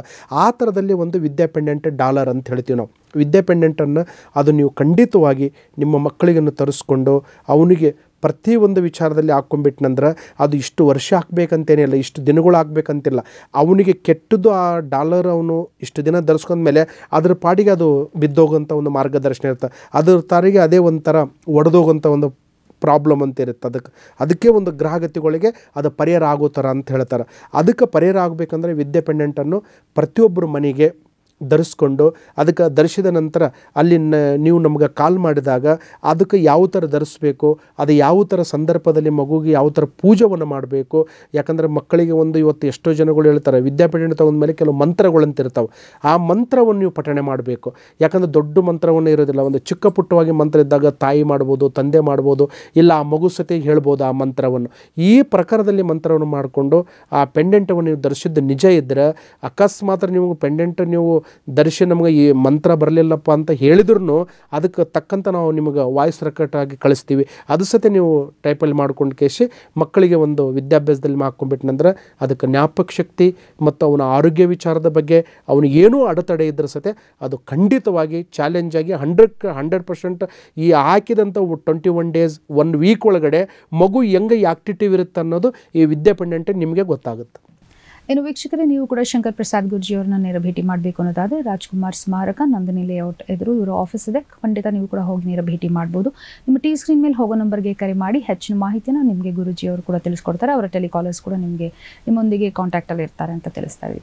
ಇನ್ನು ಗುರೂಜಿ, ಇವತ್ತಿನ ಕಾರ್ಯಕ್ರಮದಲ್ಲಿ ನೀವು ಕೂಡ ಸಾಕಷ್ಟು ಮಕ್ಕಳ ವಿದ್ಯಾಭ್ಯಾಸದ ಬಗ್ಗೆ ನಮಗೆ ಸಾಕಷ್ಟು ತಿಳಿಸ್ಕೊಟ್ಟಿದ್ದೀರಾ. ಇನ್ನಷ್ಟು ಹೆಚ್ಚಿನ ಮಾಹಿತಿ ಬೇಕು ಅನ್ನೋದಾದರೆ ನಿಮ್ಮನ್ನು ಯಾವ ಒಂದು ಸಮಯದಲ್ಲಿ ಒಂದು ಭೇಟಿ ಮಾಡ್ಬೋದು ಅಂತ ಹೇಳ್ತೀವಿ? ಖಂಡಿತವಾಗಿ ಪ್ರತಿಯೊಂದು ಸಮಸ್ಯೆಗೆ ಪರಿಹಾರ ಇದ್ದೇ ಇರುತ್ತೆ. ಆದರೆ ಬೆಳಿಗ್ಗೆಯಿಂದ ಸಾಯಂಕಾಲವರೆಗೆ ಅದು ಈಗಿನ ಕಾಲದಲ್ಲಿ ಮತ್ತೊಂದು ಬ್ಯುಸಿ ಇರೋವರಿಂದ ಮಾಮೂಲಿ ಈ ಫೋನಿನ ಮೂಲಕ ಸತ್ಯ ಸಾಕಷ್ಟುವಾಗಿ ಭೇಟಿಯಾಗಿ ಕೇಳೋಂಥ ಒಂದು ಮಾರ್ಗದರ್ಶನ ಇರುತ್ತೆ. ಇವತ್ತು ಜೀವನದಲ್ಲಿ ಎಂಥ ಕಷ್ಟಗಳನ್ನ ಬರಲಿ, ಎಂಥ ಕಾರ್ಪಣ್ಯಗಳು ಬರಲಿ, ಎಂಥ ಗ್ರಹಗತಿಗಳಿರಲಿ, ಆದರೆ ಕರೆಕ್ಟವಾಗಿ ತಿಳ್ಕೊಂಡು ಪ್ಲಾನ್ ಮಾಡಿದರೆ ಖಂಡಿತ ಅದಕ್ಕೆ ಪರಿಹಾರ ಇದ್ದೇ ಇರುತ್ತೆ. ಇವತ್ತು ಎಂಥ ಸಮಸ್ಯೆ ಇರಲಿ ಮಕ್ಕಳ ಬಗ್ಗೆ ಅದಕ್ಕಂಥ ಒಂದು ದಾರಿ, ಅದಕ್ಕೊಂದು ಪರಿಹಾರ, ಅದಕ್ಕೊಂದು ಪೂಜಾ, ಅದಕ್ಕೊಂದು ಪುನಸ್ಕಾರ, ಅದಕ್ಕೊಂದು ಪರಿಹಾರ ಇದ್ದೇ ಇದೆ. ಆ ಪರಿಹಾರವನ್ನು ನೀವು ಪಡ್ಕೊಂಡ್ಬಿಟ್ನಂದ್ರೆ ಖಂಡಿತವಾಗಿ ಖಂಡಿತವಾಗಿ ಒಳ್ಳೆಯದಾಗುತ್ತೆ ಅಂತ ಹೇಳ್ಬೋದು. ಗುರುಜಿ, ಇನ್ನು ವಾಸ್ತು ಅಂತ ಹೇಳಿದಾಗ ಇತ್ತೀಚೆಗೆ ಬಹಳ ಒಂದು ಟ್ರೆಂಡ್ ಅಂತಲೂ ಹೇಳ್ಬೋದು. ತುಂಬ ಜನ ಇದ್ರ ಬಗ್ಗೆ ನಂಬಿಕೆ ಇಟ್ಕೊಂಡಿದ್ದಾರೆ ಅಂತ ಕೂಡ ಹೇಳ್ಬೋದು. ಅಂದರೆ ಈ ಹಳೆಯ ಕಾಲದ ವಾಸ್ತು ಆಗಿರ್ಬೋದು, ಶಾಸ್ತ್ರ ಸಂಪ್ರದಾಯಗಳಾಗಿರ್ಬೋದು, ಯಾವತ್ತೂ ಸುಳ್ಳಾಗಿಲ್ಲ, ಮೋಸ ಆಗಿದ್ದೇ ಇಲ್ಲ. ಇನ್ನು ಈ ವಾಸ್ತು ಅಂದರೆ ಏನು? ಮೊಟ್ಟ ಮೊದಲಿಗೆ ವಾಸ್ತು ಅಂದರೆ ಏನು ಅಂತ ತಿಳ್ಕೊಳ್ಳೋದೇ ಬಹಳ ಮುಖ್ಯ ಆಗಿದೆ. ಆಮೇಲೆ ನಾವು ಮನೆ ವಾಸ್ತು ನೋಡೋದಾಗಿರ್ಬೋದು, ಅಂಗಡಿ ವಾಸ್ತು ನೋಡೋದಾಗಿರ್ಬೋದು. ವಾಸ್ತು ಅಂದರೆ ಏನು ಗುರುಜಿ? ಖಂಡಿತವಾಗಿ ವಾಸ್ತು ಪ್ರಕಾರದಲ್ಲಿ ಒಂದು ಜ್ಯೋತಿಷ್ಯದ ಬಗ್ಗೆ ಇವತ್ತಿಂದಲ್ಲ, ಹಿಂದಿನ ಕಾಲದಲ್ಲಿ ಅಡಿ ಲೆಕ್ಕ ಯಾವುದಿರಲಿಲ್ಲ, ಮಣ ಲೆಕ್ಕ ಮತ್ತು ನೋಡಬೇಕಂದ್ರೆ ಒಂದು ಮಳ ಲೆಕ್ಕದಲ್ಲಿ ಮನೆ ಕಟ್ಟಿಸ್ತಿದ್ರು. ಮತ್ತು ಒಂದು ಹಗ್ಗ ಅಂತ ಹೇಳ್ತಾ ಇತ್ತು, ಹಗ್ಗದ ರೂಪದಿಂದ ಸತೆ ಮನೆ ಕಟ್ಟಿಸ್ತಾ ಇದ್ರು. ಮತ್ತು ಮನುಷ್ಯನಿಗೆ ಒಂದು ಜಂಪ್ ಮಾಡಿ ಸತೆ ಮನೆ ಕಟ್ಟಿಸ್ತಿದ್ರು. ಇಷ್ಟು ಅಡಿಗೆ ಇಷ್ಟು ಕಾಲು ಮನೆಗೆ ಇಷ್ಟು ಇರಬೇಕಂತ. ಅವಾಗ ಮನೆ ಅನ್ನೋದು ತುಂಬ ಒಂದು ಹೈಫೈ ಇಲ್ಲಂದ್ರೂ ಸತೆ ಒಂದು ಚಿಕ್ಕವಾಗಿ ಚೊಕ್ಕವಾಗಿ ಒಂದು ವರಂಡ ಥರ ತುಂಬ ನೀಟ್ವಾಗಿರ್ತಕ್ಕಂಥ ಮನೆ ಅಂತ ಇತ್ತು. ಆ ಮನೆಯಲ್ಲಿ ಇಷ್ಟು ವಾಸ್ತುಂಶಕ ಜನಗಳು ಯಾರು ತಲೆ ಕೆಡಿಸ್ಕೊಂಡಿಲ್ಲ. ದೇವ್ ಮೂಲೆ ಎಲ್ಲಿದೆಪ್ಪ, ಅಡುಗೆ ಮನೆ ಎಲ್ಲಿದೆಪ್ಪ, ಮತ್ತು ನೋಡಬೇಕಂದ್ರೆ ದೊಡ್ಡವರು ಮಲ್ಕೊಬೋದು, ಕುಬೇರ ಮೂಲೆ ಎಲ್ಲಿದೆ, ವಾಯುವ್ಯ ಮೂಲೆ ನೀರು ಇರ್ತಕ್ಕಂಥ ಜಾಗ ಯಾವುದಿದೆ, ಬ್ರಹ್ಮಸ್ಥಾನ ಯಾವುದಿದೆ ಅಂತ ಈ ಥರ ಪ್ರಶ್ನೆಯನ್ನು ಪ್ರತಿಯೊಬ್ಬ ವ್ಯಕ್ತಿಗೆ ಕಾಡ್ತಾ ಇತ್ತು. ಹಾಗೆ ಅದು ನೋಡಿಕೊಂಡು ಹೋಗ್ತಾಯಿದ್ರು. ಬರ್ತಾ ಬರ್ತಾ ಬರ್ತಾ ಬರ್ತಾ ಇವಾಗ ಮನೆಗಳು ಜಾಸ್ತಿ ಆಯಿತು, ಬಿಲ್ಡಿಂಗ್ಗಳು ಜಾಸ್ತಿ ಆಯಿತು, ಮನೆಯಲ್ಲಿ ಇರ್ತಕ್ಕಂಥ ಒಂದು ವಾತಾವರಣ ಚೇಂಜ್ ಆಯಿತು. ಅಲ್ಲಿಂದ ಯಾರು ನೋಡಿದ್ರೆ ಫಸ್ಟು ಮನೆ ಹೇಗಿರಬೇಕು, ಸ್ಥಳ ಹೇಗಿರಬೇಕು, ಆ ಸ್ಥಳದಲ್ಲಿ ನಮ್ಗೆ ಯೋಗ ಯಾವ ಥರ ಇರಬೇಕು, ಅದು ಹೇಳ್ತಾರೆ. ಭೂಮಿ ಅಂದರೆ ಸೈಟು ಮತ್ತು ಒಂದು ಮನೆ. ಇಲ್ಲಿಗೆ ದುಡ್ಡಿದ್ದವ್ನು ಮನೆ ಕಟ್ಟೋಕ್ಕಾಗಲ್ಲ, ಇಲ್ದವನೇ ಭಾಳ ತಲೆ ಕೆಡಿಸ್ಕೊತಾನೆ. ಅಯ್ಯೋ ನನಗೆ ಮನೆ ಆಗಿಲ್ವಲ್ಲ, ಆಸ್ತಿ ಆಗಿಲ್ವಲ್ಲ, ಸೈಟ್ ಆಗಿಲ್ವಲ್ಲ ಅಂತ. ವಾಸ್ತುಂಶಕ ನಾವು ನೋಡಿದಾಗ ನಿಜ, ಇವಾಗಿರ್ತಕ್ಕಂಥ ವಾಸ್ತುಂಶಕದಲ್ಲಿ ಒಂದು 30-40 ಸೈಟ್ ಆಗಲಿ, ಇಲ್ಲ 40-60 ಆಗಲಿ, ಇಲ್ಲ 20-30 ಆಗಲಿ, ಒಂದು ಮನೆ ಕಟ್ಟಬೇಕಂದ್ರೆ ಒಂದು ಪ್ಲಾನ್ ಇಲ್ಲದ ಮನೆ ಕಟ್ಟೋಕ್ಕಾಗಲ್ಲ. ಪ್ಲಾನ್ ಮಾಡಿಕೊಂಡೇ ಮನೆ ಕಟ್ಟಬೇಕಾಗತ್ತೆ. ಮನೆ ಯಾವ ಥರ ಇರಬೇಕಪ್ಪ, ಈ ಥರ ಈಶಾನ್ಯದಲ್ಲಿ ಏನಿರಬೇಕು, ಯಾವ ಸಂದರ್ಭದಲ್ಲಿ ಇರಬೇಕು, ಈಶಾನ್ಯಲ್ಲಿ ಭಾರವಾಗಿದ್ದು ವಸ್ತು ಇರಬಾರ್ದು. ಎಲ್ಲರೂ ಇವಾಗ ಕೆಲವು ಮೇಸ್ತ್ರಿಗಳು ಇವಾಗ ಮನೆ ಕಟ್ಟು ಮೇಸ್ತ್ರಿ ಸತೆ ವಾಸ್ತು ಅವರಿಗೆ ತಿಳಿಸೋಂಥ ಒಂದು ಮಾರ್ಗದರ್ಶನ ಬಂದಿದೆ. ಯಾಕಂದರೆ ಅಷ್ಟು ಅಡಿಕ್ಟ್ ಆಗಿಬಿಟ್ಟಿದ್ದಾರೆ ವಾಸ್ತು ಬಗ್ಗೆ. ಈಶಾನ್ಯ ಭಾಗದಲ್ಲಿ ಒಂದು ತಲೆ ಮೇಲೆ ಏನು ಭಾರ ಎಷ್ಟೊತ್ತು ಹೊರತಾನೆ ಮನುಷ್ಯ, ಭಾರವಾಗಿದ್ದ ವಸ್ತು ತಲೆ ಮೇಲೆ ಇರಬಾರ್ದು. ಸಿಂಪಲ್ ಹೊರಗಡೆ ಈಶಾನ್ಯದಲ್ಲಿ ಒಂದು ಬಾವಿ, ಒಂದು ಕೊಳಾಯಿ, ಇಲ್ಲ ಒಂದು ನೀರಿನ ಸಂಪು, ಮತ್ತು ಆ ಜಾಗದಲ್ಲಿ ಇರ್ತಕ್ಕಂಥ ಭಾರವಾಗಿದ್ದ ವಸ್ತುವನ್ನು ಯಾವುದೂ ಇರಬಾರ್ದು ಅನ್ನೋದು ಈಶಾನ್ಯ ಭಾಗ. ಅಂದರೆ ಪೂರ್ವ ಈಶಾನ್ಯ ಅಂತ ಹೇಳ್ತೀವಿ. ಆ ಭಾಗದಲ್ಲಿ ಯಾವುದಾದ್ರೂ ನೋಡಿ ಹಿರಿಕರು ಏನು ಹೇಳ್ತಿದ್ರು, ಆ ಭಾಗದಲ್ಲಿ ಒಂದು ಒಳ್ಳೆಯ ದೇವಾಲಯ ಅಂದರೆ ಒಂದು ಪುಣ್ಯಕ್ಷೇತ್ರ, ಪುಟ್ಟ ದೇವಸ್ಥಾನದ ಒಂದು ವಿಗ್ರಹ, ಆಂಜನೇಯ ಸ್ವಾಮಿ, ಶಿವ ಟೆಂಪಲು, ಇಲ್ಲ ಶಂಕು, ಇಲ್ಲಲ್ಲಿ ಒಂದು ಚಿಕ್ಕದವಾಗಿ ಪಾಟ್, ಅಂದರೆ ಇವಾಗ ಪಾಟ್ ಅಂತ ಬಂದಿದೆ, ಹಿಂದೆಗಳು ಗಿಡದ ಸಸಿ ಅಂತ ಹೇಳ್ತಿದ್ದೀವಿ ನಾವು. ಆ ಸಸಿಗಳು ಈಶಾನ್ಯ ಭಾಗದಲ್ಲಿ ಇಟ್ಟು ಅಲ್ಲಿ ಇರ್ತಕ್ಕಂಥ ಒಂದು ಪಾಟಲ್ಲಿ ಇಡ್ತಿದ್ರು. ಅಲ್ಲಿ ಗಿಡ ಬೆಳೆಸ್ತಿದ್ದಿಲ್ಲ, ಪಾಟ್ ಚಿಕ್ಕದವಾಗಿ. ಆ ಥರದಲ್ಲಿ ಈಶಾನ್ಯ ಜಾಗದಲ್ಲಿ ಯಾವ ಸಂದರ್ಭದಲ್ಲಿ, ಯಾವ ಸಮಯದಲ್ಲಿ, ಯಾವ ಟೈಮಲ್ಲಿ ಹೇಗೆ ಬೆಳೆಸ್ಬೇಕಂತ ವಾಸ್ತುಂಶಕ ಕರೆಕ್ಟವಾಗಿ ನಾವು ತಿಳ್ಕೊಬೇಕಾಗತ್ತೆ.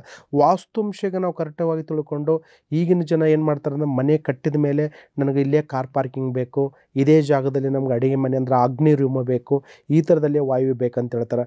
ನಮ್ಮ ಪ್ಲಾನ್ ಪ್ರಕಾರದಲ್ಲಿ ಮನೆ ಕಟ್ಟಿದ್ರೂ ಆದರೆ ಒಳಗಡೆ ಇರ್ತಕ್ಕಂಥ ಮನೆಯನ್ನು ಬಹಳ ಸುಂದರವಾಗಿ ಶುದ್ಧವಾಗಿ ಯಾರು ಜನಗಳು ಅಲ್ಲಿ ಒಂದು ಹೆಸರಿಡಬಾರ್ದು ಅಂತ ಹೇಳ್ತಾರೆ. ಯಾವುದಾದ್ರೂ ಒಂದು ಕೆಲಸ ಮಾಡಬೇಕಂದ್ರೆ ಮನುಷ್ಯನಿಗೆ ಒಂದು ಹೆಸರಿಲ್ಲದೆ ಮಾಡಬೇಕಪ್ಪ ಅಂತ ಹೇಳ್ತಾರೆ.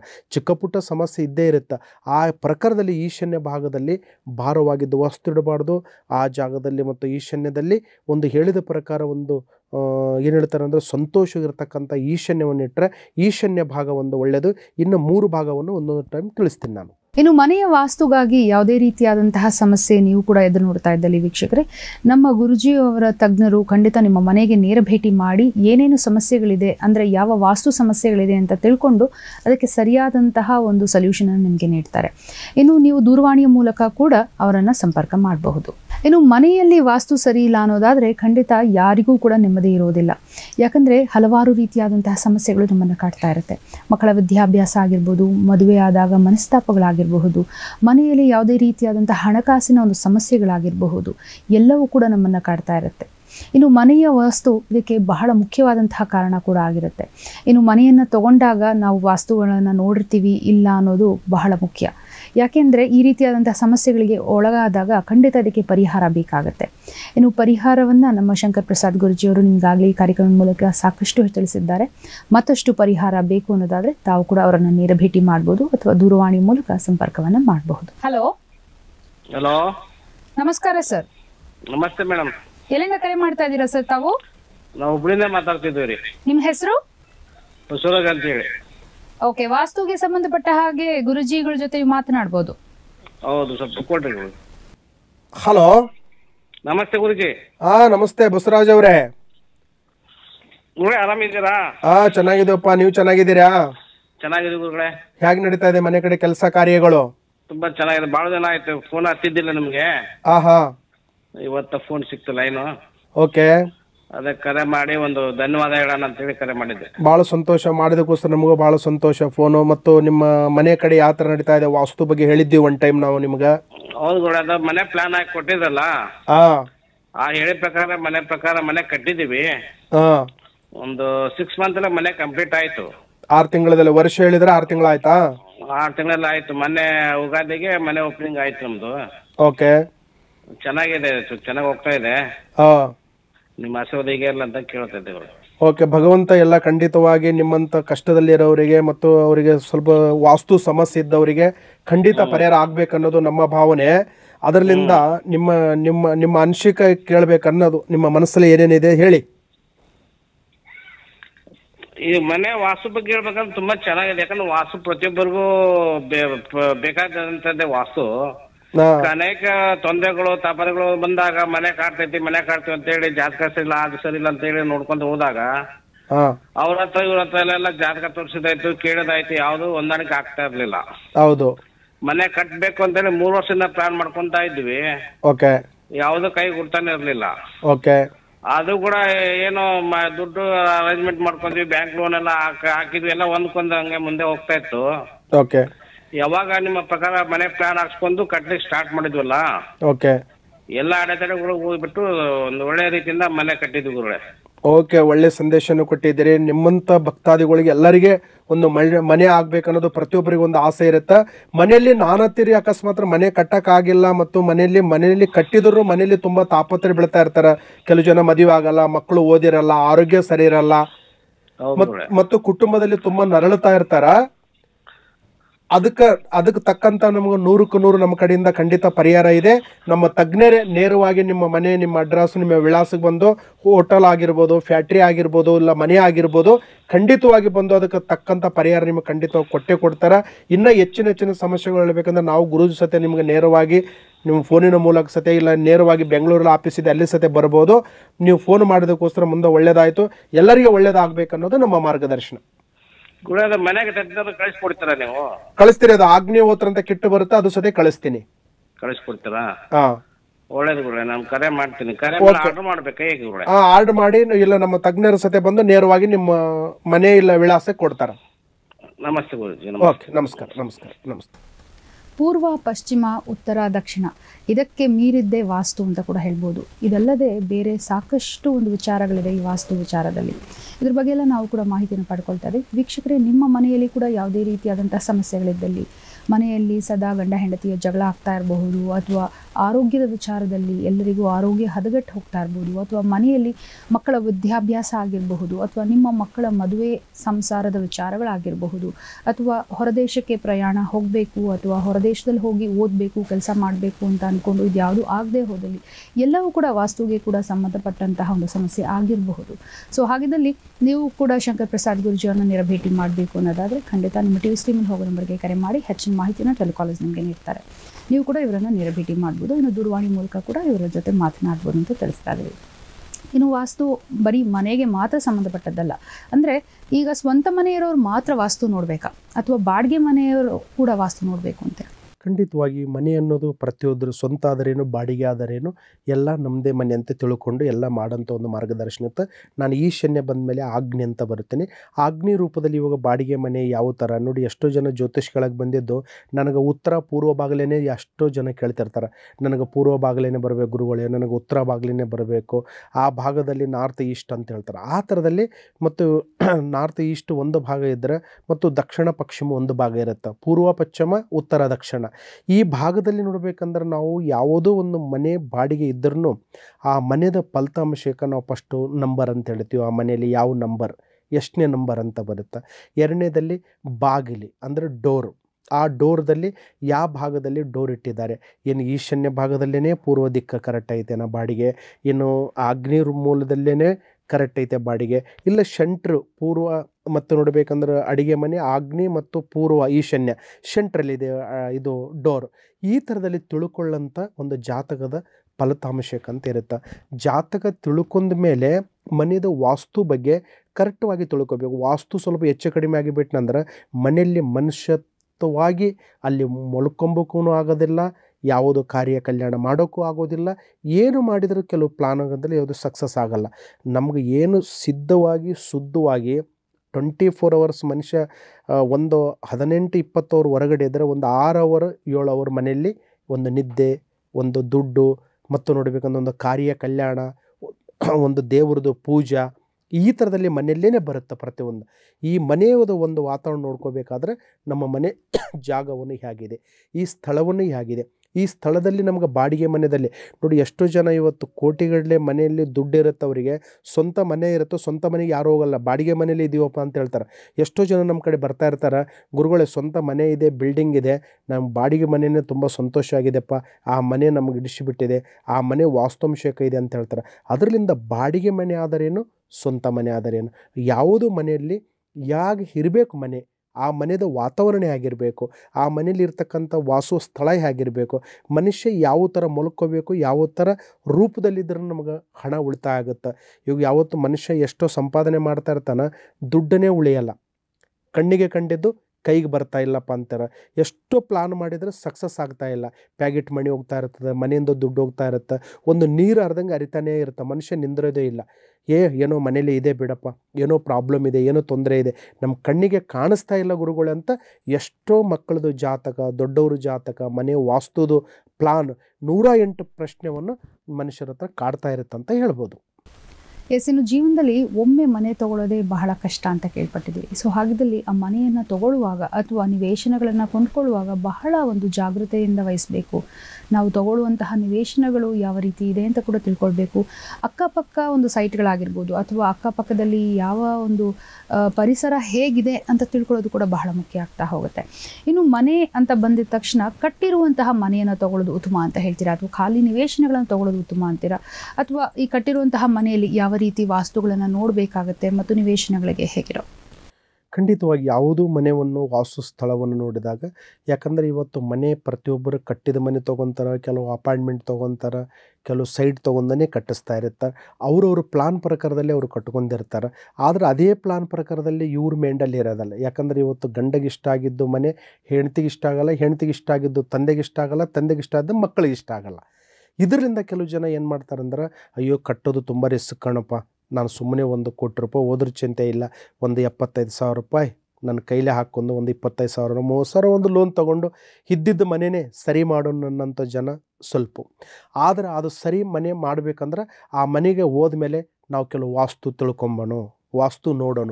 ಕೆಲವು ಮನೆ ನೋಡಿದ ತಕ್ಷಣವೇ ಬಂದು ಕೆಲವು ಗುರುಗಳಿಗೆ ಕರ್ಕೊಂಡೋಗಿ, ಪಂಡಿತರಿಗೆ ಕರ್ಕೊಂಡೋಗಿ ಆ ಜಾಗವನ್ನು ತೋರಿಸಿ, ಆ ಮನೆಯನ್ನು ತೋರಿಸಿ ಆಮೇಲೆ ಕೆಲವು ಜನ ಅಡ್ವಾನ್ಸ್ ಕೊಡೋರಿದ್ದಾರೆ.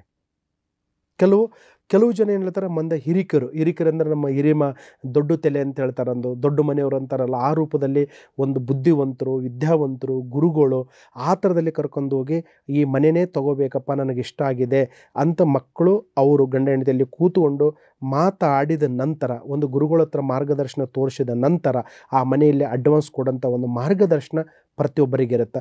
ಆದರೆ ಮನೆ ಪ್ರಕಾರದಲ್ಲಿ ನಾವು ಕರೆಕ್ಟ್ವಾಗಿ ತೊಗೊಂಡು ಪ್ಲಾನ್ ಪ್ರಕಾರದಲ್ಲಿ ಮನೆ ತೊಗೊಂಡು ನಾವು ದುಡ್ಡು ಹೋದ್ರ ಚಿಂತೆ ಇಲ್ಲ ಅಂತ ಗಟ್ಟಿ ಮನಸ್ಸು ಮಾಡಿ ಆ ಮನೇಲಿದ್ದರೆ ಅವನಿಗೇನು ತೊಂದರೆ ಆಗಲ್ಲ.